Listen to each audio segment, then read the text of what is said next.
আসসালামু আলাইকুম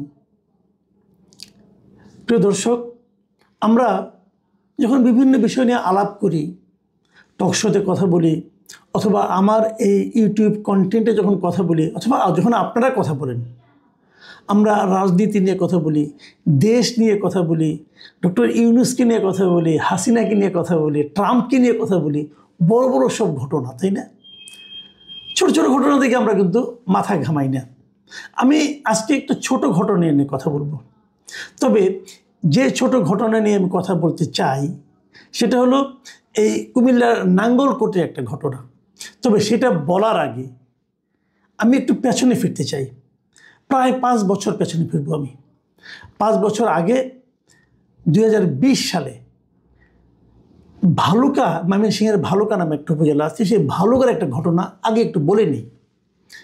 2020 সালের 20শে জুন এই ময়মনসিংহের ভালুকা উপজেলার একটা ছেলে, কিশোর একটা ছেলে, ক্লাস 9-এ পড়তো, তার বয়স মাত্র 15 বছর, তার নাম মোহাম্মদ ইমন।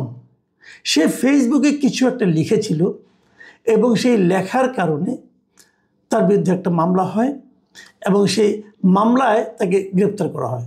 পুলিশ গভীর রাতে যে তাকে গ্রেপ্তার করে।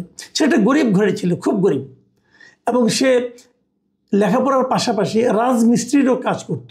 কিন্তু তার লেখাপড়ার খুব আগ্রহ, খুব উৎসাহ, এই জন্য সে রাজমিস্ত্রির কাজের পাশাপাশি স্কুলে যেয়ে পড়াশোনা করতো এবং ক্লাস 9-এ সে পড়ত।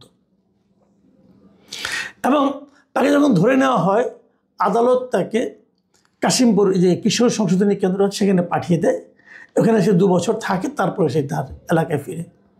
এই ঘটনা যখন ঘটে তখন আমি একাধিক জায়গায়, আমার একাধিক লেখায় এবং একাধিক টেলিভিশন টক শোতে আমি বলেছিলাম যে এই যে বাচ্চা একটা ছেলে যে ক্লাস 9-এ পড়ে, তার একটা লেখায় তৎকালীন প্রধানমন্ত্রীর কী এমন ক্ষতি হয়েছিল? প্রধানমন্ত্রীর কি আসন হেরে গিয়েছিল? ওনার কি ক্ষমতা চলে যাওয়ার উপক্রম হয়েছিল? একটা কিশোর ছেলে কি বলেছে না বলেছে তার জন্য তাকে জেলে যেতে হলো। এবং এই যে জেলে গেল, যখন সে জেল থেকে বের হলো তখন কি সে আগের ছেলেটার সে থাকলো? সে কি তার ক্লাসে আগের মতো করে যেতে পারবে? তার সহপাঠীরা কি তাকে আগের মতো করে গ্রহণ করবে? মানে একটা জীবন আপনি কিন্তু ধ্বংস করে দিলেন। আমি পরে অনেক দিন চেষ্টা করেছি উনি আসলে কী বলেছে এটা জানার জন্য। আমি ওখানকার স্থানীয় যারা প্রতিনিধি আছে, বিভিন্ন পত্রিকা, আমার যারা পরিচিত আছে, তাদের সঙ্গে যোগাযোগ করেছি এবং সবশেষে যেটা জানতে পেরেছি, যে কারণে মানে তার বিরুদ্ধে এত ক্ষিপ্ত, পুরো পত্রিকা কিন্তু লেখে নাই প্রথমে যে সে কী বলেছিল, কী তার অপরাধ ছিল, ফেসবুকে সে কী লিখেছিল যাতে নাকি প্রধানমন্ত্রীর বিরাট মান সম্মান চলে গিয়েছিল। এবং তার যে প্রধানমন্ত্রী যে মান সম্মান গিয়েছিল এটা প্রধানমন্ত্রী নিজে জানতেন কিনা জানি না, তবে ওই ইউনিয়ন যুবলীগের সাধারণ সম্পাদক হানিফ মোহাম্মদ নিপুণ সাহেব তার বিরুদ্ধে বাদী হয়ে মামলা করেছিলেন। আমি জানি না এই হানিফ মোহাম্মদ নিপুণ সাহেব এখনো বেঁচে আছেন কিনা, অথবা উনি কোথায় আছেন, কিভাবে আছেন। থাকলেও নিশ্চয়ই দৌড়ের উপর আছেন এবং ওনার দৌড় দেখে নিশ্চয়ই আমরা অনেক সমবেদনা জানাচ্ছি। কিন্তু তখন ওনার হাতে ক্ষমতা ছিল, উনি অন্যদেরকে দৌড়ে বেড়াইতেন। এটাই নিয়তি আমাদের এখানে। যাই যে কথা বলছিলাম, এই ইমন, মোহাম্মদ ইমন আসলে কী লিখেছিলেন জানেন? উনি লিখেছিলেন ওই সময়ে মোবাইল ফোনের উপর ট্যাক্স বৃদ্ধির একটা কথা হচ্ছিল, এই মোবাইল ফোনের উপর বাড়তি ট্যাক্স দিতে হবে। এই খবরটা দেখে ইমন ফান করে লিখেছিলেন, এই যে বাড়তি ট্যাক্সটা উঠবে এটাকে দিয়ে কী হবে? সরকার যে বিধবা ভাতা দেয়, এখন আমাদের প্রধানমন্ত্রী তো বিধবা, এটাকে ওনার ভাতায় যায় লাগবে, এরকম একটা কমেন্ট সে করেছিল। মানি ঠিক করেনি কমেন্টটা, একজন মুরব্বী মানুষ সম্পর্কে এই ধরনের কমেন্ট করা উচিত না। উনি একদিকে মুরব্বী, আরেকদিকে দেশের প্রধানমন্ত্রী, এটা করা উচিত না তার, কিন্তু সে এই কমেন্টটা করেছিল। এই জন্য কী হলো, তার জীবনটাই কিন্তু ধ্বংস হয়ে গেল। সে হয়তো নিশ্চয়ই সংশোধন কতটুকু হয়েছে আমরা তো জানি, যে আমাদের দেশে যে কিশোর সংশোধনী কেন্দ্র আছে এখানে ঢুকলে মানুষ সংশোধিত হয়ে বের হয় না, বরঞ্চ অপরাধী হয়ে বের হয় অনেক সময়। এটা তাও হয়েছিল কিনা আমি আর জানিনি। আমিও দায়িত্বহীন লোক, পরে আর খবর নেইনি যে এখন সে ছেলেটা ইমন কেমন আছে অথবা নিপুণ কেমন আছে।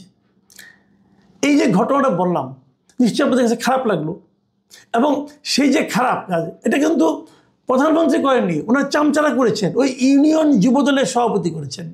ওই মামলায় পুলিশ ক্ষিপ্ত হয়ে যায়, তার যা অ্যারেস্ট করছে এবং বলছে ওই ফেসবুক পোস্টের কারণে নাকি স্থানীয়দের মধ্যে ক্ষোভ বাড়ছিল এবং মামলা হওয়ার পর তাকে গ্রেপ্তার করেছিল। আচ্ছা ভাই, একটা ইউনিয়ন পর্যায়ের লোক, সেখানে কি ক্ষোভ বাড়বে, কি হবে না হবে, ওসি সাহেব যে তার বীরত্ব প্রদর্শন করে আসছেন। ঠিক আছে, এই ঘটনাটা আপনার 4 বছর, তার ফলটা কিন্তু শেষ পর্যন্ত প্রধানমন্ত্রী শেখ হাসিনাকে ভোগ করতে হয়েছে 2024, 4 বছর পরে এসে। ওই ঘটনাই বলছি না, এরকম হাজারো ঘটনা সারা দেশে ঘটে, যার পুঞ্জীভূত ফল হয় যে শেষ পর্যন্ত যে শীর্ষ ব্যক্তি থাকে তার উপর। তো এত বছর পরে এই ঘটনাটা বললাম কেন সেটা বলি এখন। কুমিল্লার নাঙ্গলকোটে এবার কি হয়েছে, এই উপজেলার ঢালুয়া বহুমুখী উচ্চ বিদ্যালয়ের 8ম শ্রেণীর একজন শিক্ষার্থী, তার নাম ইমরান হোসেন মিয়া। সেখানে ক্লাস 8-এ পড়ে, বুঝতেই পারছেন 8ম শ্রেণী যেহেতু বললাম। এই ইমরান হোসেন মিয়ার বয়স হলো 15 বছর। হঠাৎ করে 2 দিন আগে গভীর রাত্রে তার বাড়িতে ঘেরাও দিয়ে, পুলিশ ঘেরাও দিয়ে তাকে গ্রেপ্তার করে নিয়ে যায়। কী অপরাধ? সে নাকি ছাত্রলীগ করে। পুলিশের সন্দেহ সে ছাত্রলীগ কর্মী। এবং বৃহস্পতিবার, মানে আজকে তার হলো পরীক্ষা, তার আজকে থেকে পরীক্ষা শুরু হচ্ছে, ফাইনাল পরীক্ষা। সে পরীক্ষা অংশ নিতে পারবে না, কারণ সে এখন জেলে। তাকে ওই সংশোধনী কেন্দ্রে পাঠিয়ে দেওয়া হয়েছে, সে পরীক্ষা অংশ নিতে পারছে না। আপনারা ভাবুন, হয়তো কিছুদিন পরে 7 মাস 8 মাস পরে সে মুক্তি পেয়ে যাবে, তাকে সংশোধন করা হবে। এই ছেলেটা কি তার স্কুলে আবার আগের মতো করে ফিরতে পারবে? কি তার অপরাধ? সে নিজেও জানে না তার কি অপরাধ। সে কোনোদিন মিছিল মিটিং কিচ্ছু করেনি বলে তার ফ্যামিলি এবং তার পরিবার, তার স্কুল থেকে দাবি করা হচ্ছে যে এই ছেলেটা কোনো পলিটিক্স করে না। তাহলে পুলিশ তাকে ধরলো কেন? পুলিশ ধরেছে এই কারণে যে শেখ হাসিনার মামলার যে রায়টা হলো 17 তারিখে, সেই রায় উপলক্ষে নাকি ওখানে ছাত্রলীগের নাকি একটা ঝটিকা মিছিল করেছে, আওয়ামী লীগ, ছাত্রলীগ, যুবলীগেরা মিলে। এবং যাদেরকে গ্রেপ্তার করেছে তাদের একজন নাকি বলেছে যে এই ইমরান হোসেন এও তাদের সঙ্গে ছিল। ওই একজনের বলার উপর ভিত্তি করে তাকে নিয়ে পুলিশ গ্রেপ্তার করে দিয়েছে, তার বিরুদ্ধে সন্ত্রাস বিরোধী আইনে মামলা করে দিয়েছে। ভাবুন একবার। এবং আমি ওখানে যতটুকু জেনেছি, মূল ঘটনা হলো এই ঘটনাকে কেন্দ্র করে, এই যে শেখ হাসিনার বিরুদ্ধে যে মামলার রায়টা, এটাকে কেন্দ্র করে প্রত্যেক থানায় বিভিন্ন জায়গায় নাকি এরকম একটা কোটা করে দেওয়া হয়েছিল যে তোমাদেরকে 50 জন অথবা 60 জনকে গ্রেপ্তার করতে হবে। গ্রেপ্তার করলে ওখানে একটা এরকম একটা আবহাওয়া সৃষ্টি হবে, মানুষের মধ্যে একটা ভয় ঢুকবে, একটা ভয়ের একটা রাজনীতি, ভয়ের একটা আবহাওয়া তৈরির দায়িত্ব দেওয়া হয়েছিল পুলিশকে। এবং সেই ভয়ের আবহাওয়া তৈরির জন্য এই বাচ্চা ছেলেটাকে গ্রেপ্তার করা হয়েছে। পুলিশকে জিজ্ঞাসা করবেন, তারা সুন্দর করে একটা এজাহার লিখবে। এবং এখানেও তাই হয়েছে। এখানে এজাহারে কী লেখা হয়েছে দেখেন, শুনলে আপনারা হাসবেন। এবং তাকে জিজ্ঞাসা করা হয়েছিল যে এই যে আপনারা করছেন কাজটা, পুলিশের ওখানকার যিনি ওসি আছেন AK ফজলুল হক, তাকে জিজ্ঞাসা করা হয়েছিল ওনাকে যে ধরছেন এই ছেলেটাকে, আপনার কোনো ছবি অথবা কোনো ভিডিও কি আছে? তার জবাবটা কি? যে আমাদের কাছে ছেলেটির কোনো ছবি বা ভিডিও নাই, তবে ওই দিন রাতে তাকে গ্রেপ্তারের আগে আরও 5 জনকে গ্রেপ্তার করা হয়, তাদের তথ্যে ইমরানের নাম পরিচয় নিশ্চিত হয়ে গেছে। মানে তাদের মধ্যে একজন বলছে ও ছিল, অতএব তাকে ধরতে হবে। কি করেছিল ইমরান বলেন? তার মধ্যে অভিযোগ সে ছাত্রলীগের সক্রিয় কর্মী। ভাই আমি একটা কথা বলি, ছাত্রলীগ তো এই মুহূর্তে নিষিদ্ধ সংগঠন, তাই না? ছাত্রলীগ যারা করতো, ছাত্রলীগ তো 2-3 জন লোক করতো না, অনেক লোকই করতো। তো যেই দিন ছাত্রলীগ নিষিদ্ধ হয়ে গেল, যেদিন, তারপরের দিনে কি যারা ছাত্রলীগ করতো, যত লোক ছাত্রলীগ করতো, সবাইকে অপরাধী হয়ে গেল? সবাইকে কি জেলে দিতে হবে? একটা সংগঠন, চলমান সংগঠন হঠাৎ করে নিষিদ্ধ হয়ে গেল, হয়ে যাওয়ার সঙ্গে সঙ্গে এই সংগঠনের যত নেতাকর্মী সমর্থক আছে সবাই কি অপরাধী হয়ে গেল? কোন আইনে হলো বলেন? আপনি একটা সংগঠনকে নিষিদ্ধ করেছেন, ওকে। এখন যদি এই সংগঠনের পক্ষে কেউ সক্রিয়ভাবে রাস্তায় না নামে, অথবা কোনো জায়গায় যদি তাদের সক্রিয়তা দেখা না যায়, একদা করতো, তাহলে সে অপরাধী? এটা কোনো অপরাধের সংজ্ঞার মধ্যে পড়তে পারে? ছাত্রলীগ করতে এখন তো করে, এখন তো সংগঠনই নাই, করে না, শেষ। এই অপরাধে একটা ছেলেকে সন্দেহের বশবর্তী হইয়া, তবে একটা মানে জুভেনাইল বাচ্চা একটা ছেলে, বাংলাদেশের আইন অনুযায়ী 18 বছরের কম হলে শিশু হয়, একটা শিশুকে আপনি ধরে নিয়ে আসলেন। আমাদের পুলিশ মানুষ হবে কবে? আমি এটা বুঝি না। এই পুলিশকে কিন্তু আন্দোলনের গত জুলাই আগস্টে কিন্তু এই ছাত্ররা কিন্তু পিটিয়েছে, হত্যা করেছে। আমি নিজে পুলিশে যারা মারা গেছে তাদের হত্যার বিচার দাবি করেছি। এই সরকার সেই বিচারের ব্যাপারটাতে তারা ইন্ডিমিডি দিয়ে দিয়েছে, তাদের কোনো বিচার হবে না, পুলিশ হত্যার কোনো বিচার হবে না। আমি দাবি করি যেই হোক, কেউ মারা গেলে তার বিচার হতে হবে, বিচারে যদি কেউ নির্দোষ হয় হবে, কিন্তু বিচারটা হতে হবে। ভাবুন এত বছর পরে তাদের মধ্যে কি চারিত্রিক চেঞ্জটা আসছে?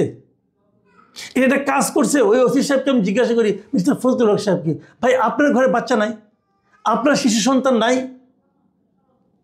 আপনি আগে ভাবেন তো আপনার বাচ্চাকে যদি কেউ ধরে নিয়ে যেত আপনার কাছে কেমন লাগতো? এই তার ডেকোরেটর পিতা আপনার কাছে আসে নাই, প্রশ্নপত্র নিয়ে আসে? আপনি স্কুলে জিজ্ঞাসা করেন, স্কুলের টিচারকে জিজ্ঞাসা করেন যে এ কি আসলেই সন্ত্রাসী, এ কি আসলেই ছাত্রলীগ করে? তাকে জিজ্ঞাসা না করে কে একজন বললো, যাকে ধরেছেন সে বলেছে বলে আপনি দাবি করছেন, তো বলেছে কিনা তার কোনো প্রমাণ নাই, আপনি একমাত্র প্রমাণ, আপনি একমাত্র সাক্ষী। পুলিশ দাবি করতেছে, ও বলছে, অথবা আপনি একটা ছেলের জীবনটাকে ধ্বংস করে দিচ্ছেন। এই ছেলেটা যখন বেরিয়ে যাবে তার মন মানসিকতা আগের মতো থাকবে? তারা কি ভাববে না যে ছাত্রলীগ না করে আমি ছাত্রলীগ করলাম, ছাত্রলীগ না করে আমার ছাত্রলীগ করার অপরাধ আমার উপর চাপানো হলো? তার মধ্যে কি জেদ তৈরি হবে না, ক্ষোভ তৈরি হবে না? এই ক্ষোভ এবং জেদ দিয়ে যখন সে বড় হবে, তাদের কাছ থেকে আপনারা কতটুকু ভালো ব্যবহার আশা করবেন? একসময় তো আপনিও বৃদ্ধ হবেন, কে জানে, একসময় তো এই ছেলের কাছে আপনাকে কোনো একটা কারণে যেতে হবে। এভাবে ভাবেন। সমাজটা বড় অদ্ভুত জায়গা ভাই। এই সমাজ একসময় প্রত্যেকটাই, আজ যে বলশালী সে একদিন দুর্বল হয়, তাকে একদিন ওই লোকের কাছে যেতে হয় যে তার দ্বারা একদিন ক্ষতিগ্রস্ত হয়েছিল। এটা প্রকৃতির নিয়ম। খুব দুঃখজনক, খুব হতাশাব্যঞ্জক। আমি মনে করি না আমরা একটা একটা স্বৈরাচারী শাসকের হাত থেকে দেশটাকে মুক্ত করেছি। আমরা ভেবেছিলাম অনেক চেঞ্জ হবে, কোনো চেঞ্জ হয় নাই, বরং কোনো কোনো ক্ষেত্রে আগের চেয়েও খারাপ হয়েছে। আগে যেটা বলেছিলাম ভালো ঘরের ছেলেটা, সে তো একটা স্ট্যাটাস লিখেছিল, ভুল করেও লিখেছিল, এ তো কিছু করলেও না, জানলেও না, বুঝলেও না, ঘরে মা বাবার সঙ্গে শুয়েছিল, তাকে আপনি ধরে নিয়ে গেলেন। প্রিয় দর্শক, এই দৃশ্যে আমরা দেখতে চাই না। এর প্রতিবাদ করতে হবে বিভিন্ন জায়গায়। আপনার প্রতি ওই স্কুলের কথা আমি বলি, ওই স্কুল কি পারতো না বলতে? স্কুলের হেডমাস্টারকে বলতে পারতো না, নিজে থেকে বলতে পারতো না যে আপনারা যাকে ধরে এনেছেন সে আমার ছাত্র, তাকে আপনি এভাবে নেবেন না? তারা কি ভূমিকা পালন করলো?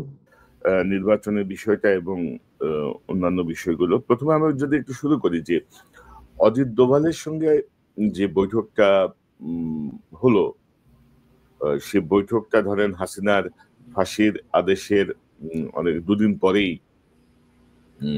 এই যে অজিত দোভালের সাথে ইন্ডিয়াতে যে বৈঠক, এই বৈঠকটা আপনি কিভাবে দেখেন বা আপনার কাছে কি খবর আছে? ইন্ডিয়ান পত্রিকা এবং বাংলাদেশের পত্রিকা মিলিয়ে আমরা যতটুকু আভাস পেয়েছি যে হাসিনার প্রসঙ্গটা এখানে এক্সক্লুসিভলি আলোচনা হয়েছে, বাংলাদেশ ফেরত চায় হাসিনাকে। তো আপনি তো খোঁজখবর রাখছিলেন, আপনার কাছে কি খবর আছে বা এই বৈঠকের গুরুত্ব বা এই বৈঠকটা সম্পর্কে জানতে চাই। জি, প্রথম কথা বা নিরাপত্তা উপদেষ্টার যাওয়াটা যৌক্তিক কি না সেই প্রশ্ন করি, আসলে সেটা প্রশ্ন করার এখন সময় না। গত বছর 2024-এর নভেম্বরে আমরা যখন এই কনক্লেভের পার্ট হইলাম, তখনই আমাদের প্রশ্ন করার যদি কোনো কারণ ছিল, তখন প্রশ্ন করা যাইতো যে কেন আমরা ভারত লিডিং এলিমেন্টস সেখানে কেন আমরা যাব। তো আমরা সেটার অংশ। এখন সেই আলোকে সাদা দাগে এটা একটা রুটিন কনফারেন্স ছিল এই 5টা দেশে, এবং সেটা ভারতে এবার অনুষ্ঠিত হয়েছে, সেখানে বাংলাদেশ গেছে। বাট এখানে আপনি যে জিনিসটা ইম্পর্টেন্ট অ্যানালজিটা আনছেন যে হাসিনা পরবর্তী বাংলাদেশ 1, 2 নাম্বার হচ্ছে এই মিটিংটা হয়েছে হাসিনার ফাঁসির আদেশের পরে। সেখানে অ্যাকচুয়ালি তাহলে এটার প্রেক্ষিতটা কি? এখন আমরা একটু যদি প্রথমে আসি, হাসিনার সাথে গত মাসে একটা প্রোগ্রামে আমরা আলাপ করছিলাম। হাসিনা একটা অডিও বার্তা ছিল, সেটাতে সে মনে আছে যে সে বলছিল যে আমাদের সামরিক বাহিনীর অফিসাররা কি এত ভীতু, তাদের কি সাহস নাই যে তারা এটার ইউনিট সরকারকে হটায় দিতে পারে না, বা এই ধরনের জিনিস। তখন একটা জিনিস আসলে আমি বলতে ভুলে গেছিলাম, বাট আমাদের দর্শকরা, আমরা তো আমি দুজনই দর্শকের মন্তব্যগুলা খুব সিরিয়াসলি আমরা সেগুলাকে দেখি, এবং ওখানে কিন্তু অনেক দর্শক একটা জিনিস বলছিলেন যেটাই পরিষ্কার, সেটা হচ্ছে সাহসের প্রশ্ন যদি আসে, না আমাদের সাহস নাই। হাসিনার বাবা মুজিব যেভাবে সাহসের সাথে 1971 সালের 25শে মার্চে পাকিস্তানে ব্যাগ গুছায় চলে গিয়ে সেখানে পাকিস্তানে ভুট্টো এবং ইয়াহিয়ার মেহমান হিসাবে সাহস দেখায় দেশের স্বাধীনতা সংগ্রাম করছিলেন, এবং আমাদের এই 24-এর 5ই আগস্টে হাসিনা হেলিকপ্টারে করে বর্ডার ক্রস করে ভারতে চলে গিয়ে তাদের সাহস দেখাইছেন, সেই সাহস আমাদের নাই, যদি সাহসের সেটা মাপকাঠি হয়।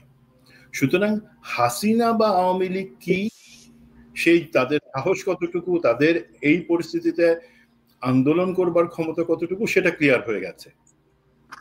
দেন আমরা আসি যে হাসিনার যে শাস্তি, যেটা আদালত রায় ঘোষণা করলো আইসিটি, আপনি যদি 2014 সালে মাওলানা দেলাওয়ার হোসেন সাঈদীর ফাঁসির যে আদেশটা হইল, তারপরের প্রেক্ষিতটা আর এখনকার হাসিনা, তখন বাংলাদেশের 64 জেলার মধ্যে অলমোস্ট 38টা জেলা অচল হয়ে গেছিল এই অন্যায় রায়ের প্রতিবাদে।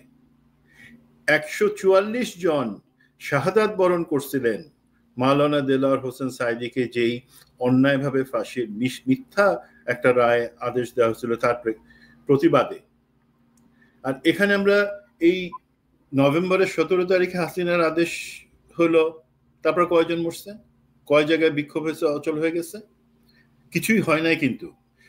So this is something very important. সেটা শুধু আমি আপনি না, বা বাংলাদেশের জনগণ না, ভারতও কিন্তু সেই জিনিসটা নিবিড়ভাবে পর্যবেক্ষণ করতেছে, এবং তারা, আমার বিশ্বাস, রিয়েলাইজ করতে পারছে যে হাসিনা বাংলাদেশের জনগণে তারা যেইভাবে বা হাসিনাকেই শুধুমাত্র সাপোর্ট করে গেছে, সেই জায়গায় আর কোনো কিছু আগাবে না। হাসিনা এখন বাংলাদেশের ক্ষেত্রে কোনো ফ্যাক্টর না, আওয়ামী লীগ কোনো ফ্যাক্টর না। এই পরিস্থিতিতে যখন এই ইনভিটেশনটা আসে এই কলম্বো সিকিউরিটি কনক্লেভে যোগদানের জন্য, মোটামুটি আমরা সবাই ধরে নিয়েছিলাম, এবং আমার সাথে সংশ্লিষ্ট যেই মন্ত্রণালয় বা যারা ডেলিগেশন, তাদের সাথে যে কথা হয়েছে, তারা বলছিলেন যে ওনারা সিরিয়াসলি চিন্তা করতেছেন না ওখানে জয়েন করবার জন্য। বাট প্রফেসর ইউনুস, আমি যতদূর জানি, উনি নিজ থেকে বললেন যে আমাদের তো এখন এঙ্গেজড হওয়ার, আমাদের যে বার্তা সেটা সুস্পষ্টভাবে ভারতের কাছে পৌঁছায় দেওয়ার জন্য এটাই সময়, 1 নাম্বার।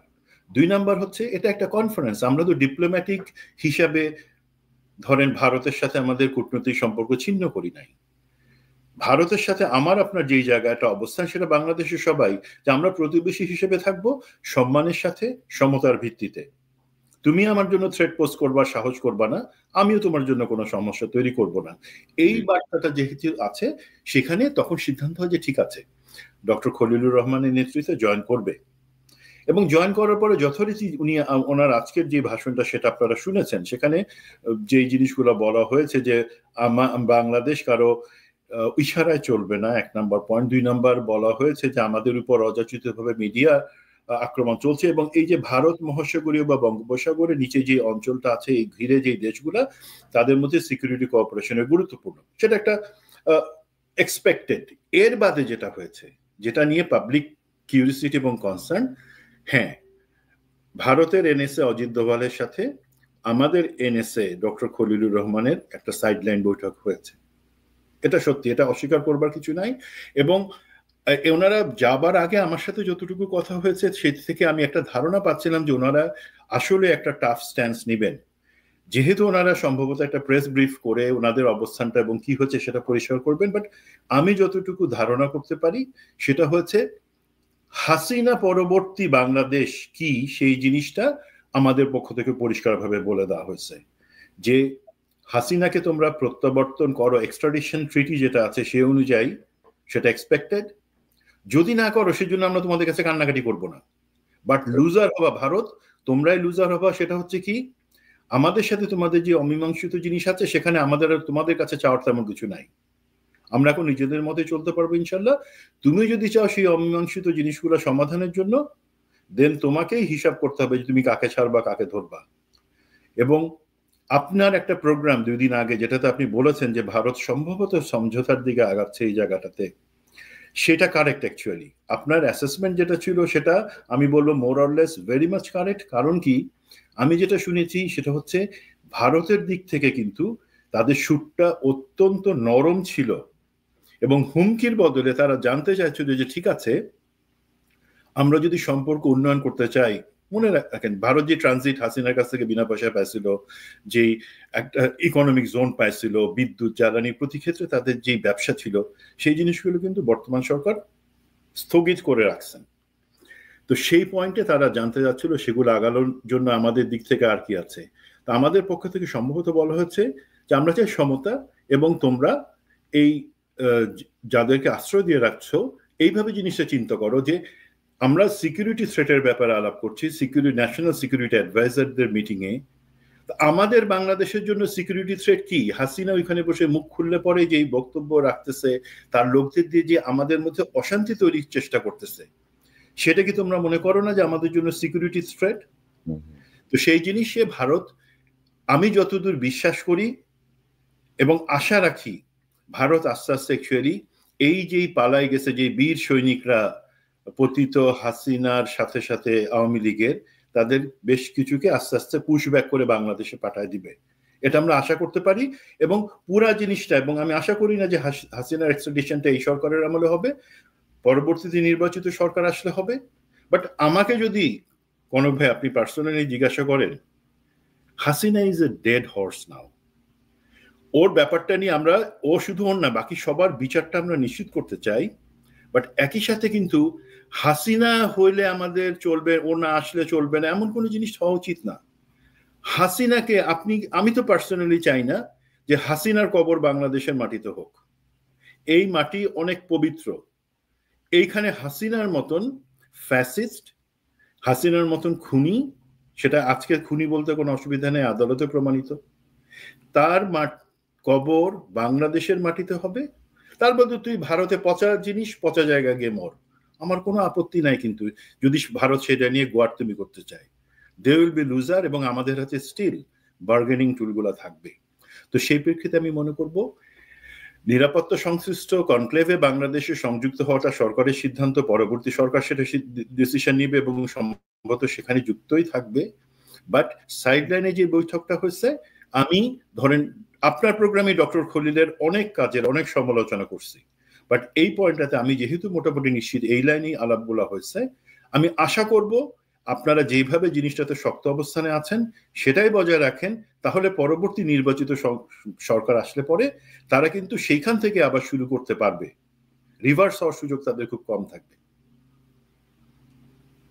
তো আমি আমি আপনার যুক্তিটার সঙ্গে একমত। ধরেন আমাদের তো আসলে মানে আমরা তো আসলে কারো পক্ষে বা বিপক্ষে না। যখন যেখানে আগে থেকে মনে হয় যে একটা চাপ সৃষ্টি করে রাখা প্রয়োজন বৃহত্তর স্বার্থে, মানে যারা আলোচনায় যাচ্ছেন, কাজে যাচ্ছেন, তারা যেন প্রপার লাইনে থাকেন, এই জন্য তাদেরকে লাইনে রাখার জন্য মাঝে মধ্যে কিছু চাপ সৃষ্টি করতে হয়, কিছু কাজের সমালোচনা করতে হয়। এটা বলতে হয় যে আমাদের যে একটা, আমরা যে খুব গভীর দৃষ্টিতে পর্যবেক্ষণে রেখেছি সবকিছু, এই বিষয়গুলো সামনে না আনলে হয় কি অনেক কিছুই হয় না, মানে অনেকেই অনেক রকম অ্যাক্ট করার চেষ্টা করেন। তো সেই জায়গাটায় ভালো, এবং আমি মনে করি যে ভারত যদি বোঝে তাহলে তারা এটা বুঝবে যে পলিটিক্যাল গভর্নমেন্টের চেয়ে এই গভর্নমেন্টের সাথে যদি একটা নেগোসিয়েট করে তারা যদি তাদের কিছু স্বার্থ উদ্ধার করে নিতে পারে হাসিনার বিনিময়ে, তাহলে বেটার। নাইলে পলিটিক্যাল গভর্নমেন্ট যদি আসে তাহলে তারা সেটা পাবে না। মানে এখন আর বড় কথা হলো এখানে তো লুকাছাপা কিছু হইতেছে না। আমি এটাও অ্যাপ্রিসিয়েট করি যে লুকায় কেউ দিল্লিতে গিয়ে দেখা করলো, অথবা এখানে এসে লুকায় দেখা করলো। আমাদের বর্ডারে যেমন লালমনিরহাটে কারো কোথাও যাওয়া এবং সেখানে লুকায় কেউ কারোর সাথে দেখা করছে কিনা গত 2-3 মাস আগে, সেটা নিয়ে কিন্তু বড় একটা গুঞ্জন আছে। লুকায় কিছু হবে না, যা করেন জনগণের কাছে পরিষ্কার ভাবে করেন, জনগণকে জানতে দেন, জনগণের সমর্থন আপনারা পাবেন। মূল বিষয়টা কি? মূল বিষয়টা হচ্ছে ভাই, ভারতকে তো আমরা পাল্টাইতে পারবো না, মানে আমাদের প্রতিবেশী তো আমরা চেঞ্জ করতে পারবো না যে না আমরা এখন ভারতের পাশে থাকবো না, আমরা এখন আমেরিকার পাশে চলে যাব, আমরা এখন সৌদি আরবের পাশে চলে যাব, আমাদের প্রতিবেশী হবে, সেটা তো সম্ভব না। সো যতটুকু সম্ভব, অর্থাৎ যে কথাটা যে আপনি আমার অভ্যন্তরীণ বিষয়ে নাক গলাবেন না, মাতবরি করবেন না, আপনি দাদাগিরি করবেন না, আপনি মানে প্রতিবেশীর মতো থাকেন। হাসিনা যেই সুবিধা দিছে আপনাদেরকে, ওইটা শেষ, ওই চ্যাপ্টার ওভার, শেষ, ওইটা বুঝতে হবে। তো আমি মনে করি যে আবার ধরেন আপনি দেখেছেন যে আমাদের ফরেন অ্যাডভাইজার ইন্ডিয়া টুডে টিভির সাথে একটা ইন্টারভিউ দিয়েছেন, এবং সেখানেও কিন্তু ধরেন তাদের যে সুর, কথা বলার যে স্টাইল, ইন্ডিয়া টুডের থেকে জানতে চাওয়া হয়েছিল যে হাসিনাকে যদি আমরা দেই তাহলে মাইনরিটির উপরে নির্যাতন বন্ধ হবে কিনা, মানে একটা ফালতু সব। ওরা ওই দেখেন হাসিনাকে নিয়ে কিন্তু খুব স্ট্রিক্ট কোনো বক্তব্য আসতেছে না, ওই মাইনরিটি ইস্যু, এই ইস্যু, ওই ইস্যু মিলায় তারা একটা ভজঘট পাকানোর চেষ্টা করতেছে। বাট মেইন স্ট্রিম মিডিয়া তারা কিন্তু ধরেন এই বিষয়টাকে তারা যেভাবে ট্রিটমেন্ট দিচ্ছে, বা বিজেপির সঙ্গে ঘনিষ্ঠ যে মিডিয়াগুলো, তাদের ট্রিটমেন্টে মনে হচ্ছে যেন ইন্ডিয়া হাসিনা থেকে আসলে হাসিনা মাথার উপর থেকে হাত ছড়াই নিছে আর কি। এটা মনে হচ্ছে। আপনার মন্তব্যটা শুনে আমরা অন্য প্রসঙ্গে যাব। এখানে আমি মিস্টার তৌহিদকে ধন্যবাদ দিতে চাই যে উনি আপনি যদি ওনার প্রথম থেকে 5ই আগস্ট পরবর্তী ওনার বক্তব্যগুলো, অবস্থান এবং বিশেষ করে পাকিস্তানের সাথে বাংলাদেশের সম্পর্কের ক্ষেত্রে উনি যেই জটিলতা তৈরি করার মতন কিছু মন্তব্য করছিলেন, সেগুলোর আমরা সমালোচনা করছি। এবং এইখান থেকে আমি বলবো যে উনি যেই যতটুকু বক্তব্য শুনছি আমার কাছে মনে হচ্ছে উনি সেখান থেকে কিছুটা উপরে এসে কিছুটা মেরুদণ্ড সোজা করে কথা বলার চেষ্টা করছেন। বাট দুইটা জায়গা আমার আপত্তি আছে কোনো ভাই। একটা হচ্ছে ওনার এই জিনিসটা বা ব্যাখ্যা, হাসিনা সংক্রান্ত ব্যাখ্যার জন্য ভারতীয় মিডিয়ার সাথে কথা বলাটা প্রথমে কেন জরুরি হলো? আমাদের দেশের মিডিয়া আছে, সেটা ভালো লাগে না আপনাদের? তাছাড়া আন্তর্জাতিক স্বনাম খ্যাত মিডিয়া আছে, আল জাজিরা, আপনারা বলেন আল জাজিরার সাথে ইন্টারভিউ করবেন, আপনারা বলেন বিবিসি ওয়ার্ল্ডের সাথে ইন্টারভিউ করবেন, সিএনএন এর সাথে করবেন, আমরা ব্যবস্থা করে দিচ্ছি, যেগুলো নিউট্রাল, তাদের সাথে কথা বলে সেই জিনিসগুলো জানান। দ্বিতীয় যে জিনিসটা হচ্ছে, এই যে ভারত যেই জিনিসটা সবসময় করে, যে তাদের পক্ষ থেকে বলবার সমস্ত মিথ্যা কিছু ভিত্তিহীন জিনিসকে পুঁজি করে তারা প্রশ্নগুলা করে। তো প্রশ্নের উত্তর দেওয়ার সময় আমি জানি আপনি একজন ডিপ্লোম্যাট, আপনাকে ডিপ্লোম্যাটিক অ্যান্সার দিতে হবে। আমার মতো তো আপনি বলতে পারবেন না যে ভারতের তেরি বেরি করলে থাপ্পড় দিয়ে বসায় দিব, আপনি বলতে পারবেন না। বাট আপনার প্রথমেই বলা উচিত এইসব ক্ষেত্রে যে আপনার প্রশ্নটাই ভিত্তিহীন, বাট সেই ক্ষেত্রে আমাদের উত্তরটা আমি এইভাবে দিচ্ছি। আমি ডিপ্লোমেসি অত বুঝি না, পড়াশুনো আপনাদের লাইনে করি নাই, বাট এটা সাধারণ জিনিস। তো সেই জায়গায় আপনাকে ক্লিয়ার করা উচিত ছিল। তবে আপনি যেটা বললেন সেটাই আমার মাথায় প্রথম থেকে ভাবনা ছিল, যে আমাদের পররাষ্ট্রমন্ত্রীর মর্যাদায় যে ব্যক্তি, তিনি কেন ভারতের একটা চ্যানেলে সাক্ষাৎকার দিবেন? ভারতের কোনো মন্ত্রীকে আমাদের চ্যানেল সাক্ষাৎকার নিতে পারবে না। 2 নাম্বার হচ্ছে তৌহিদ হোসেন একটু ভারতপন্থী, এটা আমরা সবাই জানি। উনি দীর্ঘদিন ভারতে কাজ করেছেন, বাংলাদেশ মানে ভারতে কাজ করেছেন, মানে আমাদের হাই কমিশনে তিনি কর্মকর্তা ছিলেন, সম্মত রাষ্ট্রদূত ছিলেন। তো ওইটা হচ্ছে গিয়ে ওনার দীর্ঘ সময় পোস্টিং। এবং আপনি যদি দেখেন, যদি প্রেজেন্টারকে বলছিলেন ভাই বলে সম্বোধন করছিলেন, ভাই, জি জি, খুবই অবজেকশনেবল করছিলেন। আমি আপনাকে বলতে পারি কোন ভাই, তাই না? আমি বলতে পারি, কিন্তু এখন আপনি যখন মন্ত্রী হয়ে যাবেন, বা আমি যখন মন্ত্রী হয়ে যাব, তখন আপনি একটা পজিশনের একটা অনার তো আছে, তাই না? এবং আমি কিন্তু সেই প্রেজেন্টারে সেই অনারটা আমি দেখি নাই। বা আমাদের তৌহিদ হোসেন যে দেখলে আমার কেন মনে হয় কি জানেন, উনি একটু বাঁকা হয়ে থাকে সবসময়, দাঁড়াইতে পারে না সোজা হয়ে, উনি মেরুদণ্ড সোজা আমি দেখি না, মনে হয় উনি সবসময় বাঁকা হয়ে আছে, কেমন যেন একটা। আমরা চাই যে এগুলো হোক, মানে আমরা এখন হাসিনার বিচারটা ফাইনালাইজ করতে চাই, যেন দৃষ্টান্ত হয়ে থাকে পৃথিবীর বুকে যে গণহত্যাকারীদের কোনো ক্ষমা নাই। তো আপনার ওই থেকে শব্দ আসছে, সম্ভবত বাইরে কাজটা করছে নাকি? আমি এখানে আমার গার্ডেনার, সে গার্ডেন ক্লিন করতেছে, সরি ফর তো আমাকে অন্য প্রসঙ্গে যাই, যে একটি গোজামালের নির্বাচনের পথে বাংলাদেশ যাচ্ছে আর কি। ধরেন গতকাল আমরা যেটা দেখলাম, যে 13টা রাজনৈতিক দলের সঙ্গে সংলাপে অংশ নিয়েছে নির্বাচন commission, BNP, Jamaat Islami, NCP, গণসংহতি আন্দোলন, নাগরিক ঐক্য, নাগরিক অধিকার পরিষদ, বাংলাদেশ জাতীয় পার্টি, জাতীয়তাবাদী গণতান্ত্রিক আন্দোলন, বাংলাদেশ রিপাবলিক পার্টি, বাসদ সমাজতান্ত্রিক দল, বাংলাদেশ লেবার পার্টি, মাইনরিটি জনতা পার্টি, এত পার্টি আছে তাও জানি না। 55টা নিবন্ধিত দলের মধ্যে 4 দিনে 48 দলের সঙ্গে নির্বাচন কমিশন বৈঠক করেছে এবং সে বৈঠকের ফলাফল আসলে মানে কি বলবো, ধরেন আজকে নভেম্বরের 20 তারিখ, তফসিল ঘোষণা করার কথা হচ্ছে ডিসেম্বরের 5 থেকে 7-এর মধ্যে, আর নির্বাচন হওয়ার কথা হচ্ছে ফেব্রুয়ারির 5 তারিখে। তো আজকে থেকে যদি আপনি হিসাব করেন, নভেম্বর 20 থেকে ডিসেম্বর 20, 30 দিন ধরেন, ডিসেম্বর 20 থেকে জানুয়ারি 20, 30 দিন, 60 দিন, ওইদিকে ধরেন আপনি আরো 15 দিন, তো 75 দিন ধরেন, আমরা ধরে নিলাম, মানে 75-76 দিন ধরেন আজকে থেকে, আজকের দিন থেকে। তো 76 দিন আগে এসে ধরেন যে আলোচনাটা হওয়া দরকার, তারা এখনো কর্ম পরিকল্পনা চাচ্ছে, গণভোট ও আচরণবিধি প্রতিপালনের সক্ষমতা নিয়ে প্রশ্ন উঠছে, মাঠ প্রশাসনের রদবদল ও নির্বাচনী কর্মকর্তা নিয়োগ নিয়ে নানা বিতর্ক চলছে। আমি যদি আপনাদের ক্যাম্প বা অন্যান্য জিনিসগুলো, এগুলো হচ্ছে আনুষঙ্গিক। হাজার বডি ক্যাম্প থাকুক, হাজার অনলাইন থাকুক, আপনি কিন্তু জিনিসটা ঠেকাইতে পারবেন না যতক্ষণ পর্যন্ত। আমি একটা বিষয় ক্যাড করে দিই দর্শক, সুমন, মেজর সুমন প্রায় 60টি নির্বাচন কন্ট্যাক্ট করেছেন বাংলাদেশে।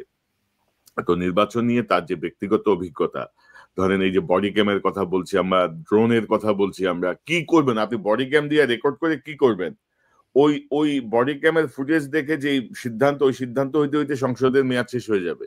এরকম বহু ঘটনা বাংলাদেশে আছে। তো মূল জায়গাটা কি, মূল চ্যালেঞ্জটা কি, কেন আমরা এটাকে গোজামিলে নির্বাচনের দিকে যাচ্ছে বলে মনে করছি?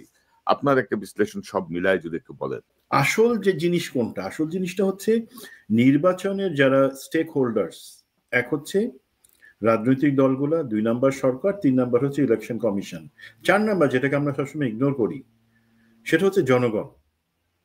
সেই জায়গায় কি আমরা এক জায়গায় আসতে পারি? আমার একটা রিকোয়েস্ট কিন্তু এটা বলবার আগে, যে পিনাকিদা, ইলিয়াস, আপনি, আমার মনে হয় আপনাদের এডিটোরিয়াল পলিসিতে নেক্সট 3 মাসের জন্য একটু চেঞ্জ আনা দরকার। হাসিনা ওকে, আওয়ামী লীগ ওকে, মানে তার এখন পচা সম্মুখ, হ্যাঁ পা কাটবার ভয় আছে, একটু সাবধান থাকবো। বাট আমাদের এই যে ভবিষ্যৎ বাংলাদেশ আমরা যে গড়তে চাচ্ছি, সেই ক্ষেত্রে আমাদের কোন কোন জিনিসগুলোর ব্যাপারে মতৈক্য দরকার। ঐকমত্য কমিশন তো ফেল করে গেছে, টাকা খাওয়া ছাড়া আর কোনো কিছুই তারা করতে পারে নাই। এখন দেখেন, রাজনৈতিক দলগুলো যখন একটা ঐকমত্যের জায়গায় আসবে যে না ঠিক আছে, একটাই জুলাই সনদের আগেই যে জিনিসটা অ্যাকচুয়ালি ডিক্লারেশনটা আসা উচিত ছিল, declaration of rights and freedom, যেটা অ্যাকচুয়ালি অনেক সভ্য দেশ তাদের স্বাধীনতার পরে প্রথমেই করছে, 1 পাতার 2 লাইনের জিনিস। সেটা হচ্ছে এই পরিস্থিতিতে ফ্যাসিজম পরবর্তী বাংলাদেশে ন্যায় বিচার, অর্থনৈতিক পুনরুদ্ধার এবং গণতন্ত্রের স্বার্থে আমরা সমস্ত রাজনৈতিক দল আগামী 1টা বা 2টা নির্বাচন যেভাবে তারা মনে করে যে কোনো করছি, যখন এই ঐক্যমত্যে আসে জিনিসটা, আপনারা বললেন পলিটিক্যাল পার্টি তো তাদের কথা রাখে না, নো, তাদেরকে এটা দেশের জনগণের কাছে নিজেদেরকে যে না নিজেরা তার মানে আন্তরিক সেটা প্রমাণের জন্য এই একটা ডেক্লারেশনে সাইন করা জরুরি। এখনো সময় আছে। ভালো হয়েছে ঐকমত্য কমিশন চলে গেছে, পালাই গেছে, কোথায় গেছে আমি জানি না, বাট এখন আমরা যারা আছি বৃহৎ রাজনৈতিক দলগুলোকে সেটা নিতে হবে। 2 নাম্বার, আপনারা এবং আমরা জনগণ, আমরা রাজনৈতিক দলগুলোর কাছে যখন বলবো যে ঠিক আছে তোমরা 5টা ব্যাপার তোমাদের নির্বাচনী যেটা আমরা বলি ম্যানিফেস্টো, ঘোষণা, যেটা অঙ্গীকার, সেই জায়গায় অন্তর্ভুক্ত করবা কি করবা না সেই চ্যালেঞ্জ তাদের করতে পারি।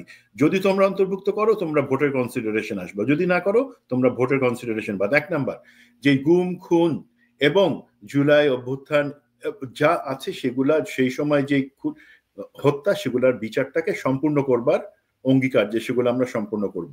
2 নম্বর হচ্ছে যে দুর্নীতি হচ্ছে সেই দুর্নীতি বাজদের বিচার আমরা কমপ্লিট করব, তাদেরকে আমরা কেউ সাথে রাখবো না, নির্বাচনে তাদের থেকে কোনো অনুদান টাকা কোনো কিছু নিব না, এবং আমরা ক্ষমতা আসলে তাদের সঠিক বিচার করব।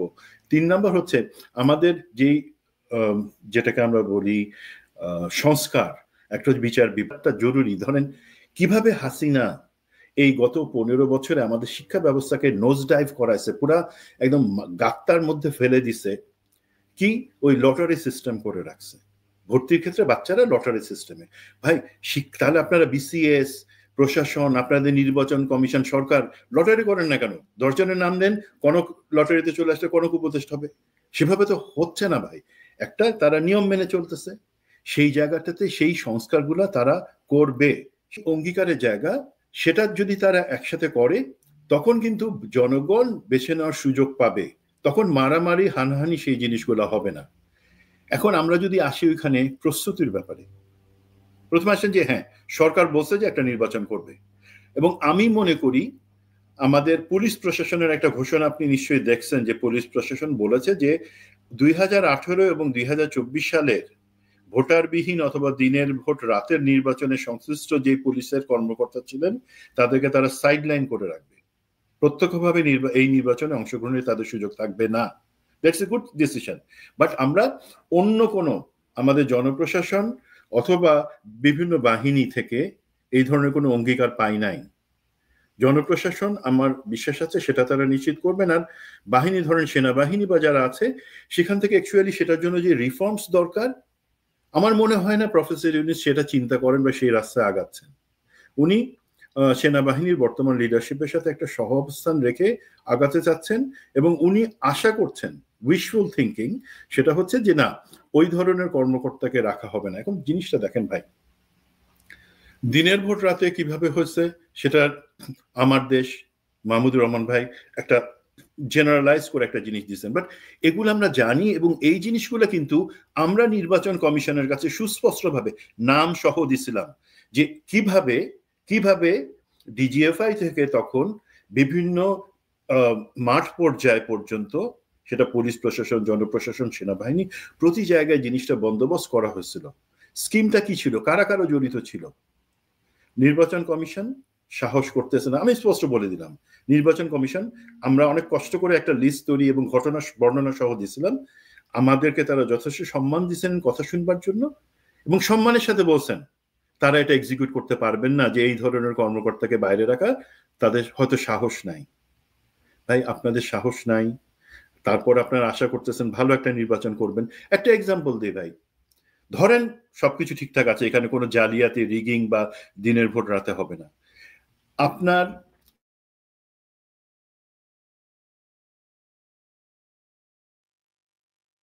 করতো, হত্যা করতো, বাট পুলিশ তো এখন মাজা ভাঙা, তার শক্তি অন দ্য স্পট, পুলিশ সেগুলাকে নিয়ন্ত্রণে নিয়ে নেয় বকাচকা 2-3টা লাঠি পেটা করে, এবং তারপরে কিন্তু সারাদিনে সেখানে আর কোনো গন্ডগোল, সেটা খুনাখুনি পর্যন্ত গড়ায় না। এখন কি, এখন আপনার মনে হয় পুলিশ আপনার কথা শুনবে? ভোটাররা সব যারা আছে ওখানে, তারা পুলিশের তো কোনো দাম নাই। এখন যেটা হচ্ছে, আমি যতদূর জানি, আনসার এবং বিজিবির সংখ্যা বাড়ায় ভোট কেন্দ্র পর্যন্ত, সেখানে সেটা নিয়ন্ত্রণ করতে পারবেন। দ্বিতীয় যে জিনিসটা হচ্ছে, আমার একটা দাবি থাকবে নির্বাচন কমিশনের কাছে, আপনারা নিশ্চিত করেন যে উপজেলা পর্যন্ত আর্মি ডেপ্লয়েড যে সিস্টেমটা আমরা দেখে আসছি, সেখানে স্ট্রাইকিং ফোর্স অবশ্যই উপজেলা লেভেল পর্যন্ত আপনারা থাকবেন, বাট সেই স্ট্রাইকিং ফোর্সকে আপনারা নির্বাচনের 3 দিন আগে এবং নির্বাচনের পরবর্তী 3 দিন, এই 7টা দিন আপনারা ইউনিয়ন পর্যায়ে মিনিমাম রাখবেন। মানে কি, আপনাদের ধরেন যে ডেপ্লয়মেন্ট, সেখান থেকে আপনারা 16টা পিক আপকে 8টা ভাগে 2-2 করে ভাগ করে নিশ্চিত করবেন সারা প্রতিটা গ্রাম এবং ইউনিয়নের পর্যায়ে যা আছে নোডাল পয়েন্টস সেখানে যাবে, এবং এমনভাবে স্থাপিত থাকবে যে ম্যাক্সিমাম 15 মিনিটের মধ্যে যদি কোথাও কোনো গন্ডগোল হয়, পুলিশ ফেইল করে, সেই জায়গায় তারা ইন্টারভিন করতে পারে। সেখানে বডি ক্যাম, ড্রোন, কোনো কিছু পুশ ফরওয়ার্ড করে সামনে নিয়ে আসেন। এবং আরেকটা জিনিস হচ্ছে, নির্বাচনের দিনটা আসলে শুধু গোলযোগের দিন না। নির্বাচন আপনি যখন তাফসিল ডিক্লেয়ার করবেন, তারপর থেকে নির্বাচনে যে প্রচার অভিযান হবে, সেখানে তো 2টা জিনিস, একটা হচ্ছে রাজনৈতিক দলগুলোকে সংযত হতে হবে, আর 2 নম্বর হচ্ছে আমাদের ফোর্সকে, পুলিশকে সব জায়গায় কিন্তু তখন থেকে নিরাপত্তা নিশ্চিতের দায়িত্বে যাইতে হবে। সেটা কি সম্ভব? আর্মি যতই বলুক তারা 90,000 ডিপ্লয় করবে, এটা ইম্পসিবল। আর্মি আগের মতো ডিপ্লয় করবে, তাদের ট্রুপস মাঠে আছে, রেস্ট অ্যান্ড রিফিটের জন্য 50%কে পাঠানো হয়েছে, তারা রিফ্রেশড হয়ে আসবে, ইটস ওকে। আর্মি যেই পর্যন্ত থাকুক না কেন, ইম্পর্টেন্ট জিনিস হচ্ছে রাজনৈতিক দলগুলোর সদিচ্ছা। দেখেন, আজকে যদি এই একটা নির্বাচন আমাদের গোলযোগপূর্ণ হয়, সহিংসতা হয়, তখন কিন্তু ভারত এবং তার সাথে যারা লোক আছে তারাই বলবার সুযোগ পাবে যে একটা সুষ্ঠু নির্বাচন হয় নাই। যেই দল পাওয়ারে আসবে সে কি চাবে যে আমি একটা গোলযোগপূর্ণ নির্বাচনের সিল কাঁধের মধ্যে নিয়ে সরকার গঠন করব? আপনাদের ভালোর জন্যই হবে সেটা। তো এই যে লুপহোলস গুলো আছে, আবার আপনি দেখেন গণভোট, এখন ওই প্রস্তাবনায় দু একটা পার্টি বলছে আলাদা বুথ।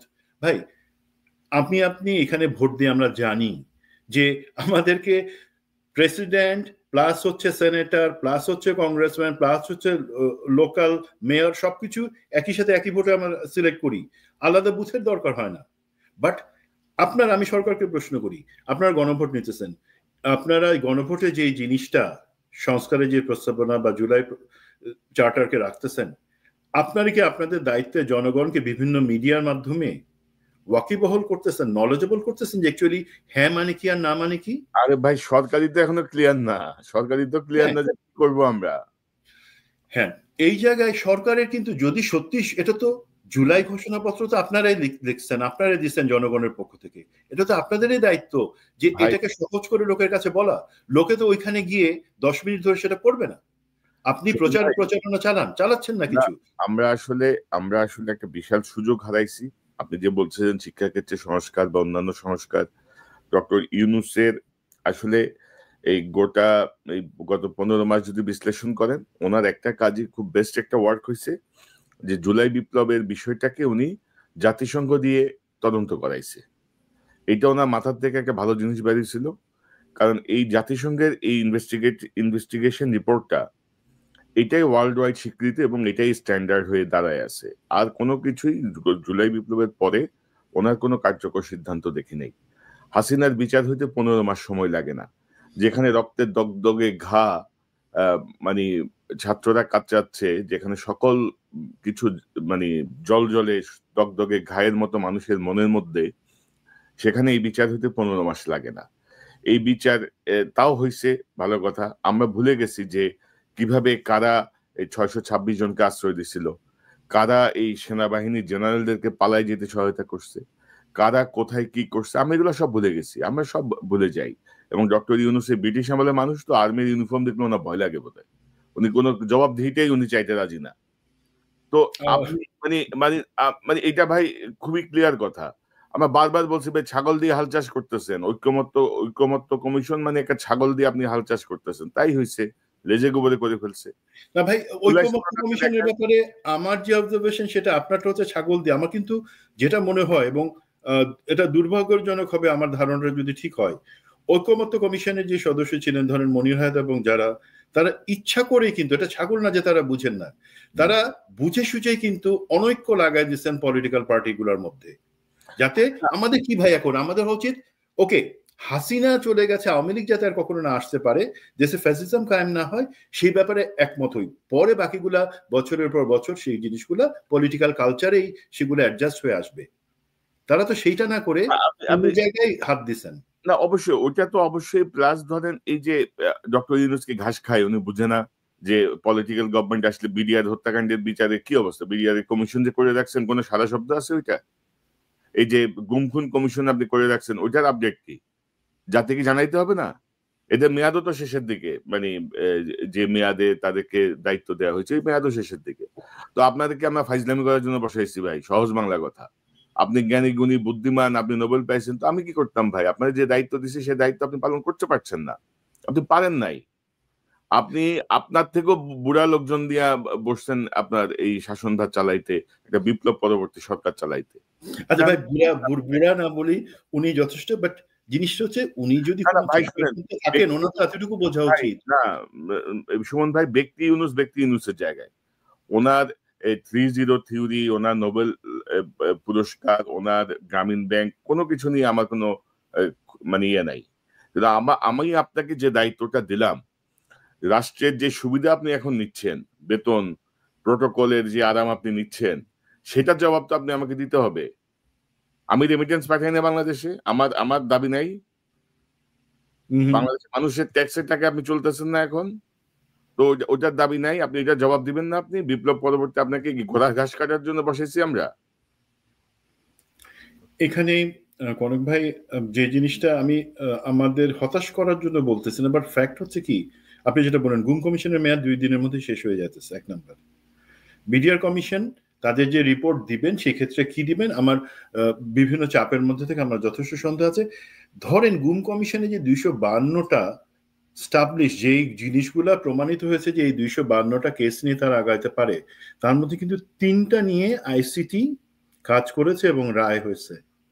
বাকিগুলোর ভবিষ্যৎ কি বলেন তো ভাই? কোনো ভবিষ্যৎ নাই। মানে এটা কি আমি জেনারেল আজমি বা আমি কর্নেল এখানে আছি, কর্নেল হাসিনুর আছি, সেই প্রায়োরিটি দিয়ে জিনিসগুলো করা হচ্ছে, বা পলিটিক্যাল বা পার্টি বেসিসে জিনিসগুলো করা হচ্ছে? বাকি যে 249টা কেস আছে যেগুলো প্রমাণিত প্রাথমিক তদন্তে, যেটা এগেইনস্টে সাক্ষী হিসাবে, তারা কি মানুষ না? তারা কি মানুষ হিসেবে শাহাদাত বরণ করে নাই? তাদের বিচারটা কে করবে? আজকে এই গুম কমিশন যখন তাদের কার্যক্রম বন্ধ হয়ে যাবে, তারা নিজের বাড়িতে চলে যাবেন। তারা বলতে পারেন যে না, সরকার আমাদের মেয়াদ বাড়ায় নাই। সরকার মেয়াদ বাড়ায় কেন বাড়ায় নাই সেটা সরকারের কাছে জিজ্ঞাসা করেন। আমি আজকে সরকার এবং গুম কমিশন দুজনের কাছে বলছি, সরকার আপনি কেন বাড়াবেন না বা কেন নিশ্চিত করবেন না যে এই 252টার ব্যাপারে সুরাহা হোক? আর গুম কমিশন, আপনারা যদি চলেই যান, আপনারা কি নিশ্চিত করছেন যে সেগুলোর কাগজপত্র আপনারা আইসিটির কাছে হ্যান্ড ওভার করে যাচ্ছেন? এবং আইসিটি যতদিন থাকে, এটা তো চলমান প্রক্রিয়া হবে ইনশাল্লাহ, আমি যতটুকু আপনাকে এতটুকু আশ্বস্ত করতে চাই, আইসিটি বা আইসিটি নামে থাকুক কি না থাকুক, এটা ইনশাল্লাহ একটা চলমান প্রক্রিয়া হবে। যেগুলো আছে সেগুলো তারা শেষ করবেই, এটা ভালো জিনিস। বাট গুম কমিশন কি সেগুলো হ্যান্ড ওভার করছে? বিডিআর কমিশন কি তাদের কাগজগুলো যথাযথ কর্তৃপক্ষের কাছে হ্যান্ড ওভার করে দিবে? We don't have time. এই অবস্থায় আপনি যদি মনে করেন যে না, আপনি একটা ইলেকশন দিবেন, সেই ইলেকশনটা একটা ভোট, এক গণভোট এবং জাতীয় নির্বাচন হয়ে গেল, সেখানে দায়িত্ব শেষ, দেন কোন প্রত্যাশায় আমরা আপনাদেরকে সরকারে বসাচ্ছিলাম? ড্রাইভিং সিটে আপনাদেরকে ড্রাইভার হিসেবে বসাচ্ছিলাম কেন? আপনারা আমাদেরকে গন্তব্য নিয়ে যাবেন, আপনারা তবে একই জায়গায় ঘুরতেছেন, মাঝে মাঝে পিছনের দিকে রিভার্স ট্র্যাকে চলে আসেন কেন? সুমন, আপনি দেখেন যে গুম কমিশনের আগামী 2-3 দিনের মধ্যে আগুন টাগুন লাগে কিনা, সব ছারখার হয়ে যাবে পুরা, কি করবেন আপনি? আগুন তো লাগতেই পারে, তাই না? তো মানে গুম কমিশনের মেয়াদ বোধহয় ডিসেম্বর 31 তারিখ পর্যন্ত, এখনো মাসখানেক সময় আছে ওদের। তো যাই হোক, আমি একটু অন্য প্রসঙ্গে, যে আমার এখানে লাইটে বোধহয় সমস্যা করতেছে। তো আমি যে প্রসঙ্গটা একটু যেতে চাই, যে সার্বিকভাবে আপনি বিএনপি রাজনৈতিক প্রস্তুতি কেমন দেখছেন? মানে বিএনপি তো ধরেন একটা বড় দল, সবার আগেই মনোনয়ন ঘোষণা করে দিয়েছে, এখন এটা নিয়ে আবার আরেক ভেজাল চারিদিকে। তো সব মিলে আপনার পর্যবেক্ষণ কি? বিএনপির প্রস্তুতি কেমন, জামাতের প্রস্তুতি কেমন? রাজনৈতিক সমঝোতা বা ঐক্য না হলে কিন্তু নির্বাচন ভালোভাবে হবে না, এটা আমরা কিন্তু সবাই বুঝি। তো সেই সমঝোতা এবং ঐক্য, মানে মিনিমাম ঐক্য, আমি বলতেছি না যে মানে আসন ভাগাভাগির ঐক্য, মানে যেই সমঝোতার জায়গাটায় পৌঁছানো দরকার সেটি কিন্তু এখনো হয় নাই। তো সেই জায়গাটায় নির্বাচন বা সবকিছু মিলে। বিএনপির কথা যেহেতু বলতেছেন, বিএনপি কিন্তু, আমি বিএনপিকে ভোট দেই কি না দিই, আমি বিএনপির রাজনীতি করি না করি, বাংলাদেশের অধিকাংশ মানুষ বিএনপিকে চিনে, বিএনপিকে ভালোবাসে, বিএনপিকে ট্যাগ করে কিন্তু শহীদ প্রেসিডেন্ট জিয়াউর রহমানের কারণে।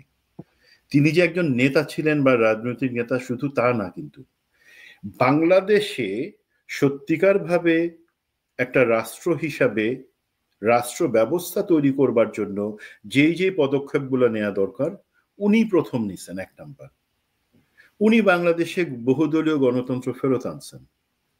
উনি বাংলাদেশের যে সীমারেখা মানচিত্র, সেটা একজন সুন্দর শিল্পীর হাতে গাঢ় করে পৃথিবীর ম্যাপের মধ্যে উনি বসায় দিছেন। সেই বিএনপিকে কিন্তু আমি চিনি। আনফরচুনেটলি আজকে যখন আমি আপনি বিএনপির কথা বলতে চাই, তখন সেই জায়গায় আমাদের একটু হোঁচট খাইতে হয়। এখন হোঁচটটা কেন খাবো? সেটা কারণ হচ্ছে, আমরা জানি বিএনপি এবং জামাত দুইভাবে হয়, সেটা নিয়ে বলবার জন্য আমার যদি সুযোগ থাকে কখনো, আমি অন্য আরেকটা প্রোগ্রামে বলবো। বাট এতটুকু জেনে রাখেন, কোনোদিন কোনো নেম ট্যাগ লাগাই বা এর জামা পরে আমাদের মাঝখানে আপনার আমার পাশে যে আছে, আপনার আমার অফিসের যে কর্তা আছে, আমাদের রাজনৈতিক দলের অনেক নেতা আছে, আমাদের সরকারে অনেক আছে, তাদের মধ্যেই কিন্তু ঢুকে আছে। তারা হচ্ছে না, তবে আমার একটা অবজারভেশন বলি এখানে রয়ের ব্যাপারে। জি হাসিনা যে উৎখাত হতে যাচ্ছে, র এত আমরা অনেক বড় বড় কথা বলি না, র টেরও পাই নাই। নেপাল দেখেন, র টেরও পাই নাই। শ্রীলঙ্কা দেখেন, নেপাল র টেরও পাই নাই। মালদ্বীপ দেখেন, র টেরও পাই নাই। সো আমার মনে হয় কি জানেন তো, আমাদের দেশের এই চরিত্রহীন যে জায়গাগুলো আছে আর কি, সেনা কর্মকর্তা থেকে শুরু করে প্রশাসনের কর্মকর্তা, এই রয়ের যে একটা জুজু চারিদিকে, এই জুজুটাকে তারা কাজে লাগায়। তারাই বলে যে ভাই আমার কাছে ইনফরমেশন আছে, আমাদের কত দিবা, আমাদের কিন্তু সচিব বানাইতে হবে, আমাদের কিন্তু মেজর জেনারেল বানাই দিতে হবে, তাহলে তোমার আমি ইনফরমেশন দিব। এটাই বুঝছেন তো? আমার মনে হয় না যে আপনার ধারণাটাকে আমি উড়াই দিব না, এটা অনেক ক্ষেত্রে সঠিক।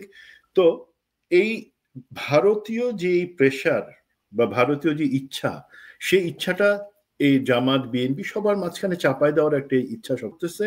এবং আমি যেহেতু এখন বিএনপির কথা বলবো, বিএনপির ব্যাপারে বলি যে আমাদের যে প্রত্যাশা, সেই প্রত্যাশার জায়গায় আমরা দেখতে চাই যে হ্যাঁ, শহীদ জিয়া যে রাস্তাটা বেছে নিয়েছিলেন, হ্যাঁ শহীদ জিয়ার মতো লিডার আমরা পাবো কিনা কখনো জানি না, বাট আমরা তো পরিবারতন্ত্রের মধ্যেই আছি এখন।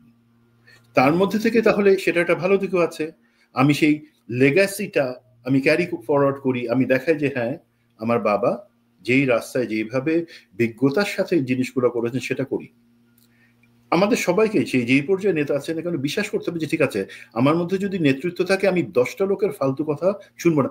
যদি আমার কথা ফালতু হয় প্লিজ আমার কথা শুনবেন না, বাট বিবেচনা কর। মনোনয়ন দলের একটা অংশের মনোনয়ন তারা টেস্ট অ্যান্ড ট্রায়ালের জন্য এটা যে দেখতে যাচ্ছে না, এটা ওনার মনোনয়ন 237 আসনের যেটা, তার থেকে অ্যাপ্রুভ করা মনোনয়ন।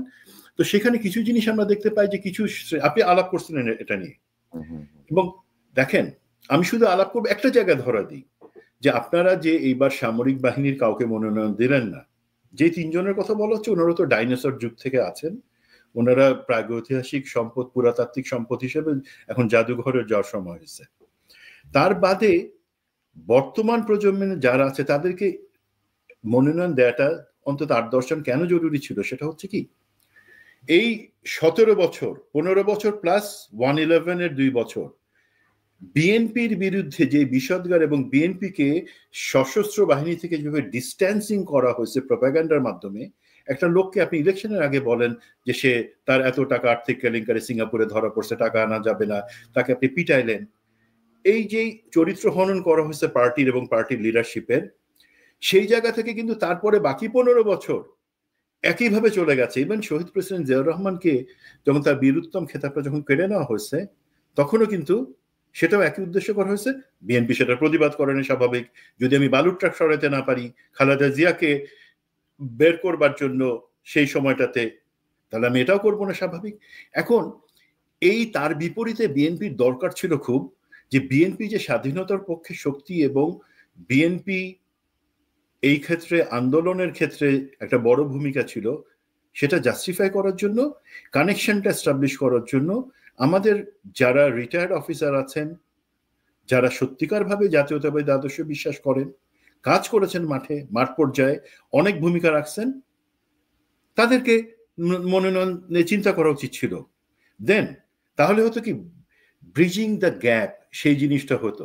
পরে আপনারা বিবেচনা করে সেই এলাকার দেখলেন 2টা জিনিস কাজ করেছে। জনাব তারেক রহমান নিজ থেকে বলছেন যে একটা হচ্ছে ইলেক্টেবিলিটি, একটা হচ্ছে খুব কম বিতর্কিত কাউকে নির্বাচন, 2টা কোয়ালিটি থাকতে হবে মনোনয়নের ক্ষেত্রে, উনি বলে দিচ্ছিলেন। খুব কম বিতর্কিত এবং বাট ইলেক্টেবিলিটি, নির্বাচনে জিতে আসার যোগ্যতা। এখন ইলেক্টেবিলিটি মানে কি টাকা পয়সা? ভাই টাকা পয়সার খেলা আগামী ইলেকশনে ইনশাল্লাহ চলবে না, সেটা জনগণ ব্যবস্থা করবে। টাকা পয়সার খেলার দিন শেষ হয়ে গেছে। সুতরাং ইলেক্টেবিলিটি মানে সে যেই আদর্শে, সেই আদর্শে বিশ্বাস করে কিনা। এখন বাট আপনি আওয়ামী লীগ, বিএনপি, তাদের এই 2008, 2001, 1996, 91 সব ইলেকশনে গেলে একটা জিনিস কমন দেখতে পারবেন, তারা 8-10 জন সেনাবাহিনী বা সামরিক বাহিনীর অবসরপ্রাপ্ত ভালো অফিসারকে মনোনয়ন দেয়। কেন? সেটা কিন্তু একটা কারণ আছে। তারা সবসময় সেই সেনাপ্রধান, তৎকালীন সেনাপ্রধান বা তার কাছাকাছি কোর্সের 1-2 জনকে দেয়। দেন জেনারেল অফিসার কমান্ডিং বা জিওসি, যে মেজর জেনারেলস, তাদের ইকুইভ্যালেন্ট রিটায়ার্ড 1-2 জনকে দেয়। দেন ব্রিগেডিয়ার জেনারেল যারা নির্বাচনে তাদের ইউনিট পাঠায় তাদের কাছাকাছি দেয়, এবং কর্নেল স্টাফ বা যারা নির্বাচনের ছকটা কিভাবে সশস্ত্র বাহিনী নির্বাচন পরিকল্পনা করবে, নিয়ম শৃঙ্খলা সহায়তা করবে, কেন দেয়? যাতে যে কোনো প্রয়োজনে তারা আগাম তথ্য পাইতে পারে যে বিশৃঙ্খলার ব্যাপারে পদক্ষেপগুলো নেওয়ার জন্য, এবং দরকার হলে তারা সেই ক্ষেত্রে ইনস্ট্যান্টলি টপ লেভেল পর্যন্ত যোগাযোগ করে বলতে পারে যে কেন আমার এই আগামীকালকে নির্বাচন আমার এলাকায় এখন এই ধরনের বৈষম্য হচ্ছে। এবং আর্মির আমি যেটা বলবো যে বন্ডেজটা সেটা এত যে সে শুনতে বাধ্য, সে বলবে স্যার ইটস ওকে, আমি ব্যবস্থা নিচ্ছি, কোনো বৈষম্য হবে না। এই যে লেভেল প্লেইং ফিল্ড এনশোর করা, এবং জনগণের একটা বড় অংশ যারা মনে করে আর্মি আমাদের সার্বভৌমত্বের রিপ্রেজেন্টেটিভ, সেই জায়গায় কিন্তু সবসময় প্রতিটা পলিটিক্যাল পার্টি রাখতে চাইছে। এটা কোনো দুষ্টু বুদ্ধি না, এটা হচ্ছে আপনাকে এইভাবেই আগাইতে হবে নিশ্চিত করার জন্য যে নির্বাচনে আপনি ওই জায়গায় সাপোর্টটা পাচ্ছেন। বিএনপি সেটা করে নাই। শুনুন ভাই, ধরেন আপনি যেটি বলছিলেন যে আমি তো নমিনেশন ঘোষণার পরপরই আমি একটা ছোট প্রোগ্রাম করছিলাম, আমি একটা লিঙ্ক দিয়ে দিব ডেসক্রিপশন, দর্শক দেখতে পারেন। এই 237 জনের মধ্যে 12 জন হচ্ছেন এমবিবিএস ডাক্তার, সেনাবাহিনী থেকে আছেন 3 জন, এবং প্রশাসনের কোনো প্রতিনিধিত্ব আমি পাই নাই ওইভাবে, পুলিশের কোনো প্রতিনিধিত্ব আমি ওইভাবে পাই নাই, সাংবাদিকদের কোনো প্রতিনিধিত্ব আমি পাই নাই। মানে অর্থাৎ যে ধরেন যে একটা সমন্বিত যে একটা তালিকা দরকার ছিল বিএনপি সেটা হয়নি। আর প্রথম কথা হচ্ছে বিএনপি সবার আগে কেন এইভাবে বড় দল সবার আগে যেভাবে মনোনয়ন ঘোষণা করে দিয়েছে, প্রাথমিক মনোনয়ন, সেটাও আমি মনে করি সেটা ওয়াইজ হয় নাই। এবং মনোনয়নের জন্য ধরেন 4-5টা নির্বাচন গেছে, এর মধ্যে 3টা তরিক নির্বাচন, অনেকেই আগ্রহী নমিনেশন পেতে, এবং অনেকেরই স্বপ্ন যে আমি 1 মিনিট তারেক রহমানের সঙ্গে কথা বলবো, 1 মিনিট ম্যাডামের সঙ্গে কথা বলবো, বিএনপি একটা নমিনেশন পেপার কিনবো, একটা মনোনয়ন বোর্ডে যাব। মানে এগুলা কিন্তু উনি লন্ডন থেকেও কিন্তু করতে পারতেন, অনলাইনেও করতে পারতেন। এবং আমি বেশ কয়েকটা আসন নিয়ে, মানে মিনিমাম 80টা আসনের ব্যাপারে ইনফরমেশন আছে আমার কাছে, এবং আপনি দেখবেন যে কারো বয়স 90, কারো বয়স 89, কারো বয়স 86, এ থাকার কথা 2-এ এরে দিয়ে রাখছে 3-এ, এ থাকার কথা 3-এ এরে দিয়ে রাখছে 6-এ। অদ্ভুত একটা অবস্থা আর কি। এখন বয়স কোনো বিষয় না, আমরা সবাই বৃদ্ধ হব, কিন্তু আফটার জুলাই বিপ্লব আপনি 90 বছর 86 বছরের মানুষজনকে যদি আপনি নমিনেশন দেন, ওরা কি এই মাঠের ফোর্সের সঙ্গে কমিউনিকেট করতে পারবে? তারেক রহমান সাহেব ফিরে আসছেন, আমি মনে করি যে ডিসেম্বরের ফার্স্ট উইকের মধ্যে ফিরবেন। তো ফিরলে 18 বছর আগের বাংলাদেশের যে অবস্থা ছিল, মানে 18 বছরের পরের বাংলাদেশের মানুষের ঢাকা সহ বাংলাদেশের কাঠামোগত পরিবর্তন যেমন হয়েছে, মানুষের মনোজগতেও ব্যাপক পরিবর্তন হয়েছে।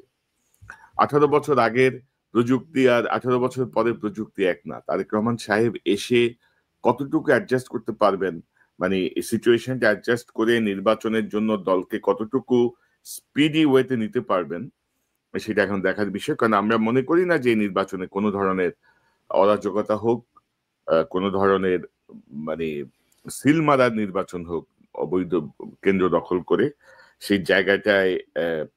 এবং ইতিমধ্যে ধরেন বিএনপি যে তার ভাবমূর্তি যেভাবে নষ্ট করেছে, সেটি পুনরুদ্ধারের একটা ব্যাপার আছে। কিন্তু আবার ধরেন এখনো গণভোট আগে না নির্বাচন, মানে এগুলা নিয়ে এখনো জটিলতা আছে ভাই, অনেক জটিলতাই আছে।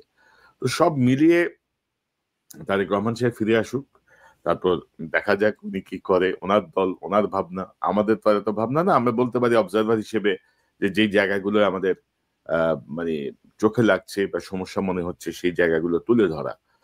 যেন আমরা চাই যে আমাদের রাজনৈতিক দলগুলো যেন শক্তিশালী হয়। রাজনৈতিক দলগুলো শক্তিশালী হলে আমাদের দেশ শক্তিশালী হবে, গণতন্ত্র শক্তিশালী হবে। আর আপনার কি মনে হয় যে জুলাই বিপ্লবের আগে পরে খাসলতে কোনো পরিবর্তন হচ্ছে রাজনৈতিক দলগুলোর?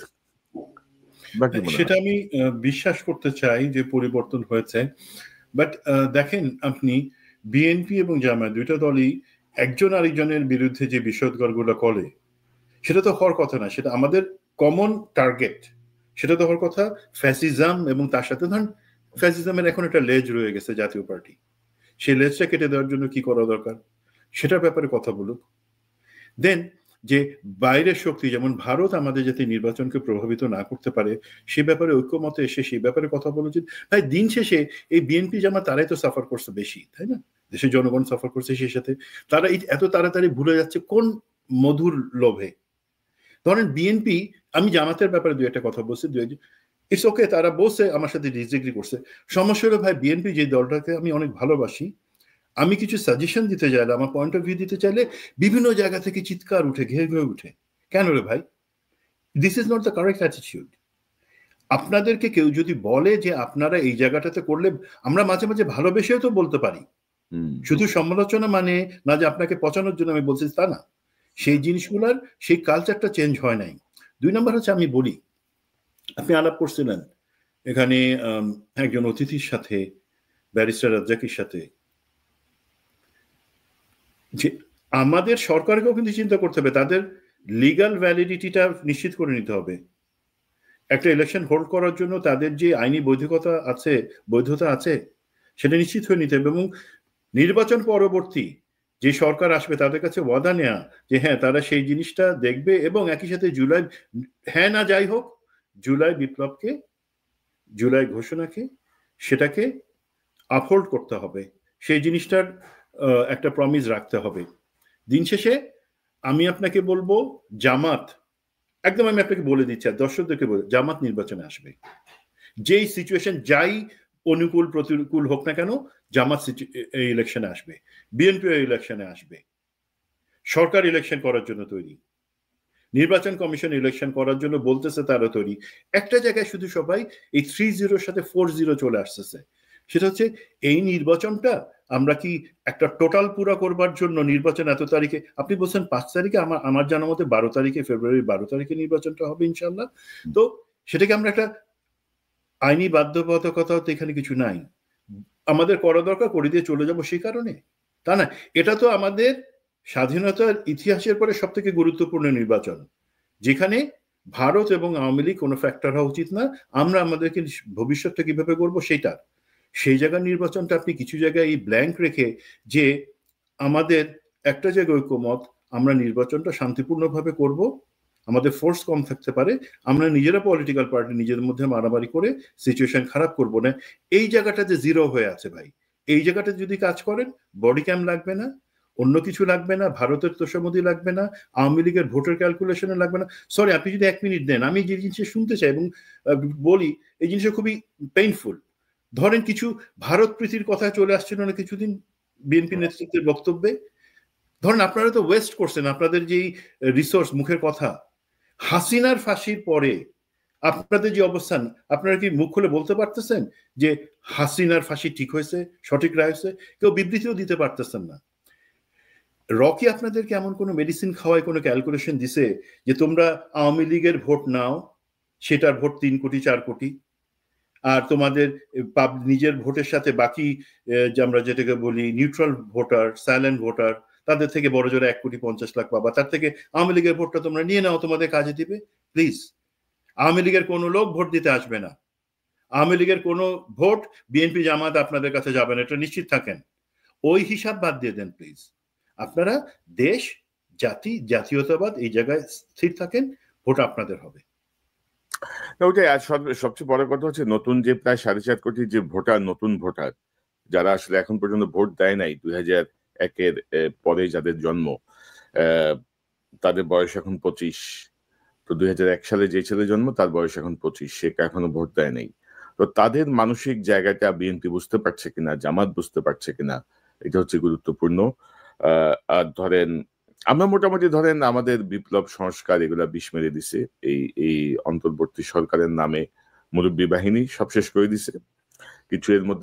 কিছু উপদেষ্টার মধ্যে যোগ দিছে বিএনপির সাথে, যারা আসলে যেন মানে পিঠ বাঁচাতে পারে, দেশ থেকে পালাইতে পারে, তারা এই জন্য সমঝোতা করে ফেলছে অলরেডি।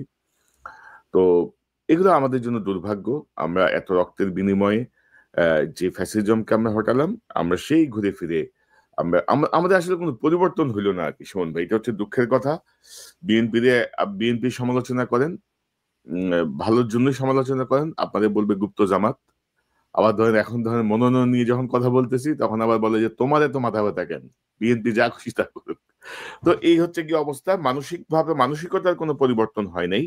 সবাই সবার মতো ভাবছে যে আমি ক্ষমতায় যাব। ক্ষমতায় যাওয়াটাই তো বড় কথা নয়, টিকে থাকতে পারবেন কিনা কতদিন টিকে থাকতে পারবেন। কারণ হাসিনার মতো ফ্যাসিজম তো আর আপনারা করতে পারবেন না, হাসিনার মতো দমন পীড়নও আপনারা চালাতে পারবেন না। তো সেই জায়গাটায় আমাদের অনেক শঙ্কা আর কি, অনেক জায়গা। আশা করি তারেক রহমান সাহেব দেশে ফিরে সকল রাজনৈতিক দলের সঙ্গে বসে একটা সমঝোতার পরিবেশ তৈরি করে আমরা একটা সুষ্ঠু নির্বাচনের দিকে যাব। কারণ আমরা জুলাই সনদও দেখলাম ইউনূস সরকার কিন্তু গোজামিল করছে। যেদিন সনদ স্বাক্ষর হবে সেদিন সকালেও আপনার একটা ধারা নতুন ভাবে প্রতিস্থাপিত হয়েছে। তো এই ইউনূস সরকারের অধীনে তাদের যে বডি ল্যাঙ্গুয়েজ বা তাদের যে ভাবসাব দেখতেছি, তাতে আমি গোজামিলের নির্বাচনের দিকে দেশ যাচ্ছে। হাতে যে সময় আছে এই সময়ের মধ্যে এত কিছু কেমনে গুছানো হবে, তিনটা নির্বাচনে সেনাবাহিনীর যারা অংশ নিয়েছিল তাদেরকে কিভাবে আপনি বাদ দেবেন, যারা হাসিনার কাছ থেকে ডেইলি অ্যালাউন্সও পাইছে, ক্যাশ টাকাও পাইছে, তাদেরকে আপনি কিভাবে বাদ দিবেন, পুলিশদেরকে কিভাবে বাদ দিবেন, কিভাবে কি করবেন, আসলে আমি বুঝতে পারছি না। আশা করি সামনে আরো ক্লিয়ার হবে। এবং নির্বাচন কমিশনে এখনো ফ্যাসিজমের সঙ্গে যুক্ত অনেকেই আছেন, এটা নিয়ে আমি নেক্সট একটা প্রোগ্রাম করব আশা করি। যেগুলো আমাদের কাছে তথ্য আছে আমরা তুলে ধরতে পারি ভাই, আপনারা যে যা খুশি সেটা করতে পারেন। আইসিটি এই আদালতে শেখ হাসিনার ফাঁসি হয়েছে, আর সে রায় নিয়ে সারা দুনিয়াতে রীতিমতো তোলপাড় চলছে। বাংলাদেশে এক শ্রেণীর মানুষের ঘুম হারাম হয়ে গেছে, আর অন্য একটা শ্রেণী রয়েছে যারা এই রায়ের কারণে মনের আনন্দে নাকে তেল দিয়ে ঘুমানোর জন্য আয়োজন করছেন। শেখ হাসিনার এই রায়কে কেন্দ্র করে দেশে এবং দেশের বাইরে তোলপাড় চলছে। যে যার মতো করে আলোচনা করছেন, কেউ পক্ষে কেউ বিপক্ষে। এই রায়ের ফলে আওয়ামী লীগের রাজনীতির ভবিষ্যৎ কি, কিংবা এই রায় এত চমৎকারভাবে এই রায় দেওয়ার ফলে ডক্টর মোহাম্মদ ইউনূসের শাসনের যে শ্রেষ্ঠত্ব, এটির শেষ পরিণতি কি, বা ডক্টর মোহাম্মদ ইউনূস এরকম একটি যে দৃষ্টান্ত স্থাপন করলে সেই দৃষ্টান্তের পথ ধরে আগামীতে যারা রাষ্ট্র ক্ষমতায় আসবেন তাদের জন্য কি ধরনের সিগন্যাল এবং ব্যাড সিগন্যাল অপেক্ষা করছে, এই বিষয়গুলো নিয়ে আলাপ আলোচনা চলছে। তো আমি সে বিষয়গুলো নিয়ে আলোচনা করতে রাজি নই। আমি এখানে এই মামলার একটি অত্যন্ত জরুরি অনুষঙ্গ, সেটি হলো রাজসাক্ষী। সেই রাজ সাক্ষী নিয়ে কিছু বলার চেষ্টা করব আমার ক্ষুদ্র বুদ্ধি অনুযায়ী। এই মামলার যে রায় হয়েছে, সেই রায়ে যে সকল বক্তব্য, যে সকল তথ্য প্রমাণ এবং উপাত্ত বিচারক মুখ্য ভূমিকায় নিয়েছেন বা মুখ্য ডকুমেন্ট হিসেবে নিয়েছেন, সেগুলোর মধ্যে রাজসাক্ষী মামুনের যে স্বীকারোক্তি, সেই স্বীকারোক্তি অতি গুরুত্বপূর্ণ। আমরা গল্প সাহিত্য উপন্যাসের রাজসাক্ষী পড়েছি, বিশেষ করে ব্রিটিশ জমানাতে এরকম প্রচুর রাজসাক্ষী হতো, কিন্তু স্বাধীন বাংলাদেশে এরকম রাজসাক্ষী চাক্ষুষ দেখার সৌভাগ্য আমার এই প্রথম হলো। তাও আবার যেন তেন রাজসাক্ষী নয়, বলতে গেলে শেখ হাসিনার অত্যন্ত আপনজন, অত্যন্ত কাছের মানুষ, যাকে তিনি অতিশয় স্নেহ করতেন, যার প্রতি তার নির্ভরতা ছিল অপরিসীম। তাকে পদপদবি দেওয়ার জন্য, পুরস্কৃত করার জন্য শেখ হাসিনা তার ক্ষমতাকালে রীতিমতো জিদ ধরেছিলেন, রীতিমতো জিহাদ করেছিলেন। তিনি যখন র্যাবের ডিজি ছিলেন তখন তার বিরুদ্ধে সেই আন্তর্জাতিক নিষেধাজ্ঞা জারি হয়, কিন্তু সেই নিষেধাজ্ঞাকে তিনি তুড়ি মেরে উড়িয়ে দিয়েছিলেন। সমস্ত দেশের স্বার্থ জলাঞ্জলি দিয়ে তিনি এই জনাব মামুন সাহেবকে তিনি ইন্সপেক্টর জেনারেল অফ পুলিশ বানিয়েছিলেন। তো বুঝতে হবে যে শেখ হাসিনা তাকে নিজের মায়ের পেটের ভাই অর্থাৎ শেখ কামাল, শেখ জামাল, তার চাইতেও বেশি নির্ভর করেছিলেন, অথবা অন্য কোনো কারণ থাকতে পারে, অথবা নিজের সন্তান সজীব ওয়াজেদ জয়ের চাইতেও আপন মনে করেছিলেন। এর কারণ হলো সারা পৃথিবী যখন তাকে অ্যাবান্ডেন্ট ঘোষণা করে দিয়েছিল তখন তিনি তাকে মাথায় করে নিয়েছিলেন। দ্বিতীয়ত তার সঙ্গে অন্যান্য যারা এই আন্তর্জাতিক নিষেধাজ্ঞার শিকার হয়েছিলেন, শেখ হাসিনা অন্য কাউকে ওইভাবে আপন করে নেননি, কাছে টেনে নেননি, আশ্রয় দেননি।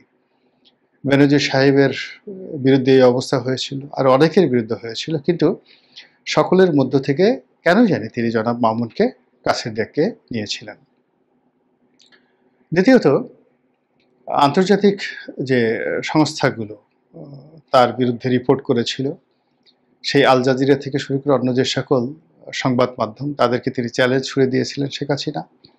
আর মার্কিন যুক্তরাষ্ট্র তার বিরুদ্ধে যে নিষেধাজ্ঞা দিয়েছিল, সেই মার্কিন যুক্তরাষ্ট্রকে রীতিমতো অপমান করে গালে চপেটাঘাত দিয়ে যে তোমরা আমার মামুনকে নিষেধাজ্ঞার অধীন করেছ, আমি আমার সেই মামুনকে র্যাবের ডিজি থেকে আইজি বানালাম, দেখি তোমরা কি করতে পারো। এভাবে তাকে আইজি বানানো হলো। তার চাকরির মেয়াদ শেষ হয়ে গেল, তাকে আবার যাকে বলা হয় সেই চাকরির মেয়াদ বাড়ানো হলো, যেটি এই আইজি পদে ইতিপূর্বে শেখ হাসিনার অনেকে আপনজন ছিলেন। নূর মোহাম্মদ সাহেব ছিলেন, জাভেদ পাটোয়ারি সাহেব ছিলেন, শহীদুল হক ছিলেন, তারপরে বেনজির সাহেব ছিলেন, কিন্তু সবাইকে বাদ দিয়ে তিনি মামুনকে, জনাব মামুনকে একেবারে কাছে ডেকে নিয়েছিলেন। এখানে আমি খুব দুঃখিত যে আমি বারবার মামুন বলছি, সেটা অন্য প্রেক্ষাপট আছে, কিন্তু যেহেতু তিনি সাবেক আইজি, সম্মানিত ব্যক্তি জনাব মামুন, আমি আমার আগের যে বক্তব্য, সেই বক্তব্যের সঙ্গে জনাব শব্দটি আবার যুক্ত করলাম, জনাব মামুন। তো তিনি তাকে কাছে ডেকে নিয়েছিলেন। শুধু তাই নয়, যে নির্বাচনটি হয়েছিল আমির আমির নির্বাচন, সেই আমির আমির নির্বাচনে তিনি জনাব মামুনের ভাইকে দলীয় মনোনয়ন দিয়েছিলেন। আর সেই মনোনয়নটা যেন তেন মনোনয়ন ছিল না। আওয়ামী লীগের কিংবদন্তি নেতা জনাব সুরঞ্জিত সেনগুপ্ত যে আসন, সেই আসনটিতে সুরঞ্জিত সেনগুপ্তের স্ত্রী ডক্টর জয়া সেনগুপ্তা, তো তার পরিবর্তে এই আইজি সাহেবের ভাইকে মনোনয়ন দেওয়া হয়েছিল।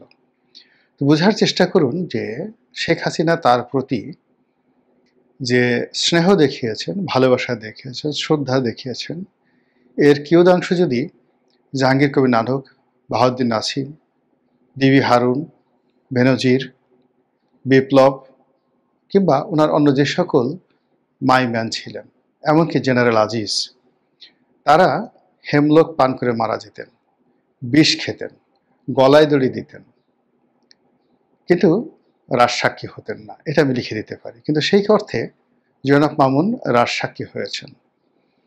এটি আগামীতে যারা রাষ্ট্র ক্ষমতায় আসবেন এবং যারা মানুষকে বিশ্বাস করবেন, বিশেষ করে আমলাতন্ত্রকে বিশ্বাস করবেন এবং অতিমাত্রায় বিশ্বাস করবেন, তাদের জন্য এটা একটা রেড সিগন্যাল।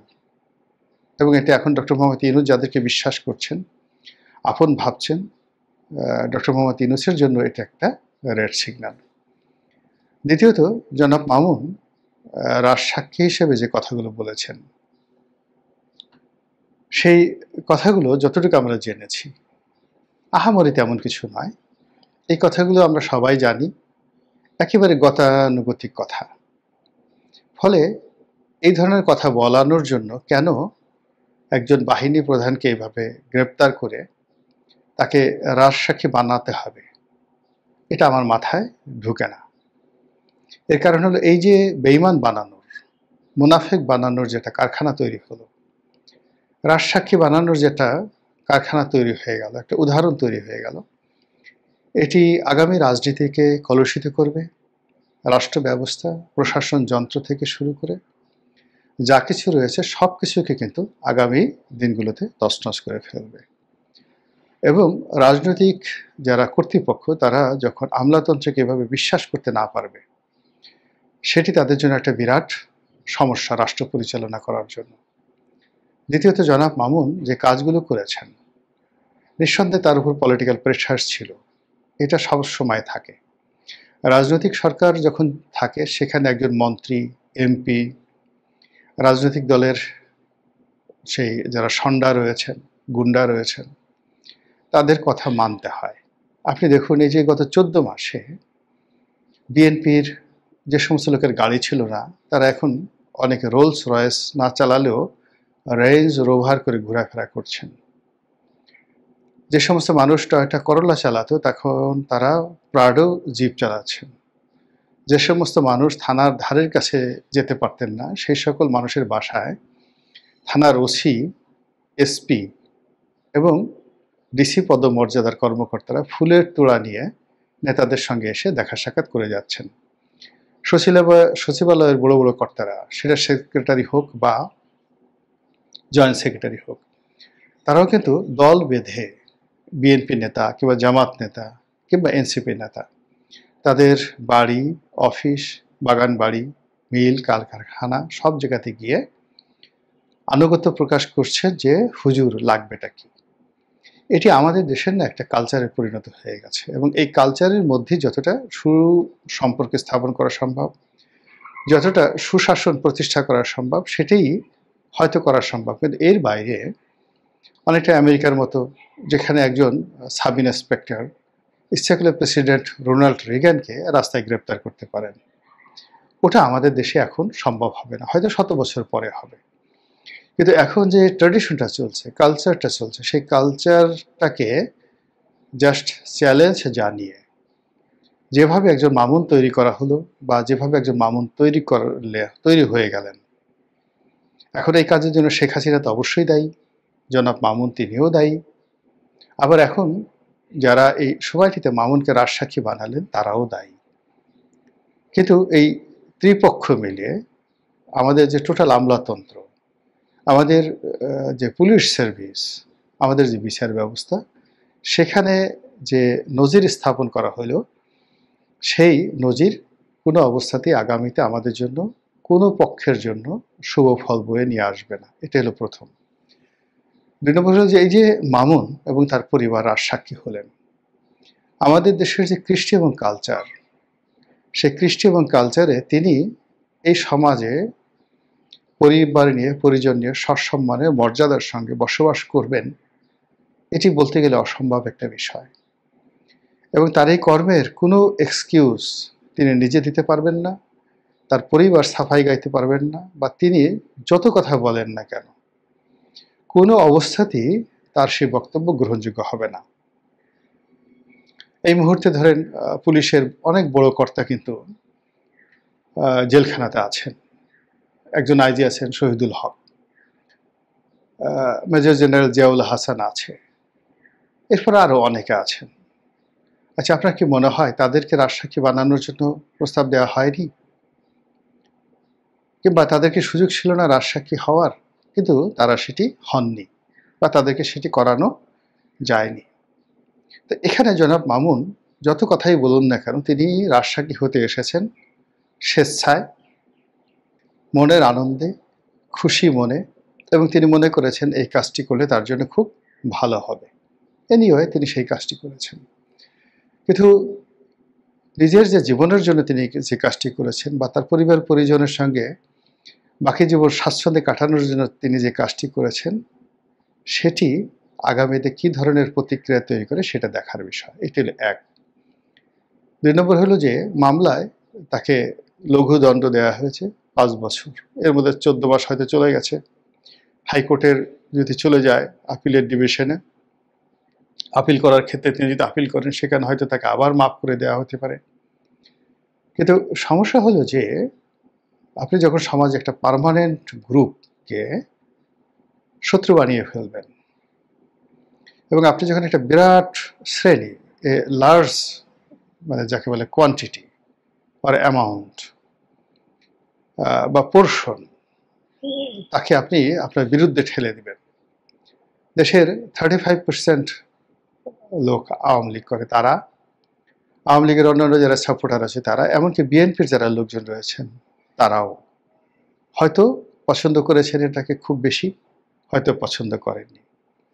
তো সেই দিক থেকে আমার কাছে মনে হচ্ছে যে জনাব মামুনের যে কর্মকাণ্ড দেশের 1% মানুষও সমর্থন করেননি। মামুন সাহেব সুযোগ নিয়েছেন, সুযোগ ভোগ করেছেন এবং সেই সুযোগ গ্রহণ করার, সুযোগ ভোগ করার জন্য শাস্তি তার প্রাপ্য ছিল। তাকে দায়িত্ব নিতে হবে। মামুন সাহেব তো আইজি ছিলেন, তো আইজির চাইতেও তো আমি যে পদে ছিলাম সংসদ সদস্য, এটি অনেক বড় পদ, জনগণের প্রত্যক্ষ ভোটে নির্বাচিত সংসদ সদস্য। আইজি হওয়ার পর সবাই এমপি হতে চায়, সেনাবাহিনীর প্রধান হওয়ার পর সবাই এমপি হতে চায়, এমনকি ডক্টর মোহাম্মদ ইউনূস তিনিও এমপি হতে চান। তো সেই এমপি তো আমরা হয়েছি, হওয়ার পর আমাদের তো লোভ হয়নি দ্বিতীয়বার হওয়ার জন্য। শেখ হাসিনার তাবেদারি করা, তার অন্যায়কে সহ্য করা, তার হুকুম তাবিল করা, এই জিনিসগুলো তো আমাদের করতে হয়নি কখনো। ফলে এই সমাজ আমাদের জন্য আজ পর্যন্ত কোনো সমস্যা সৃষ্টি করেনি। আওয়ামী লীগে করেনি, বিএনপি করেনি। আবার 2018 সন থেকে বিএনপির সঙ্গে আছি। বিএনপির হাইকমান্ডের ভালোবাসা বলেন, স্নেহ বলেন, নির্ভরতা বলেন, খুব কাছাকাছি, একেবারে যাকে বলা হয় মানে আম দুধের মতো বিএনপির সঙ্গে আমার সম্পর্ক সে 2018 সন থেকে। কই, আমার তো একবারও মনে হলো না যে আমার এই সময়টাতে একটি ব্যাংকের ডিরেক্টর হওয়া দরকার, ব্যাংকের চেয়ারম্যান হওয়া দরকার, উপদেষ্টা হওয়া দরকার, মন্ত্রী হওয়া দরকার, নমিনেশন পাওয়া দরকার, ইলেকশন করা দরকার। আমি আমার মতো আছি না? আপনার কাছে কি মনে হয় যারা এই বিএনপির যারা লোকজন মনোনয়ন পেয়েছেন, জাস্ট টেল ওয়ান নেম, যে ওই মানুষটি বিএনপির মনোনয়ন পেয়েছে, আগামীতে মন্ত্রী হবে, তার সাথে আপনি এই মুহূর্তে খারাপ আছেন, আপনার স্বাস্থ্য খারাপ হয়ে গেছে, আপনার ব্যবসা বাণিজ্য শেষ হয়ে গেছে, আপনি নিজে দেউলিয়া হয়ে গেছেন, দেখান তো। বা সেই লোকটিকে জিজ্ঞাসা করেন, সে বলুক যে আমি গোলাম মোল্লা রনির শেষে এখন ভালো আছি। ভালো থাকাটা একান্ত ব্যক্তিগত বিষয়। কিংবা ধরুন ডক্টর মোহাম্মদ ইউনূসের যারা উপদেষ্টা হলেন, একটু চেষ্টা তদবির করলে এত মানুষ হলো, আমি কি কিছু একটা হতে পারতাম না? আমার মনে কেন এই জিনিসগুলো আসেনি? তো এই প্রশ্নগুলো করছি যেমন মামুনকে নিয়ে, যে মানুষ যখন কোনো জিনিস গ্রহণ করে, এটা আসলে কাউকে দিলেই যে গ্রহণ করতে হবে, নট লাইক দ্যাট। সেটা গ্রহণ না করার স্বাধীনতা আপনার আছে, সেটা অস্বীকার করার স্বাধীনতা আছে। যে কোনো কাজ করার যেভাবে আপনার স্বাধীনতা আছে, যে কোনো কাজ না করার স্বাধীনতা আপনার আছে। কাজে আপনি রাজসাক্ষী হয়ে একেবারে সাধ্য তেঁতুলের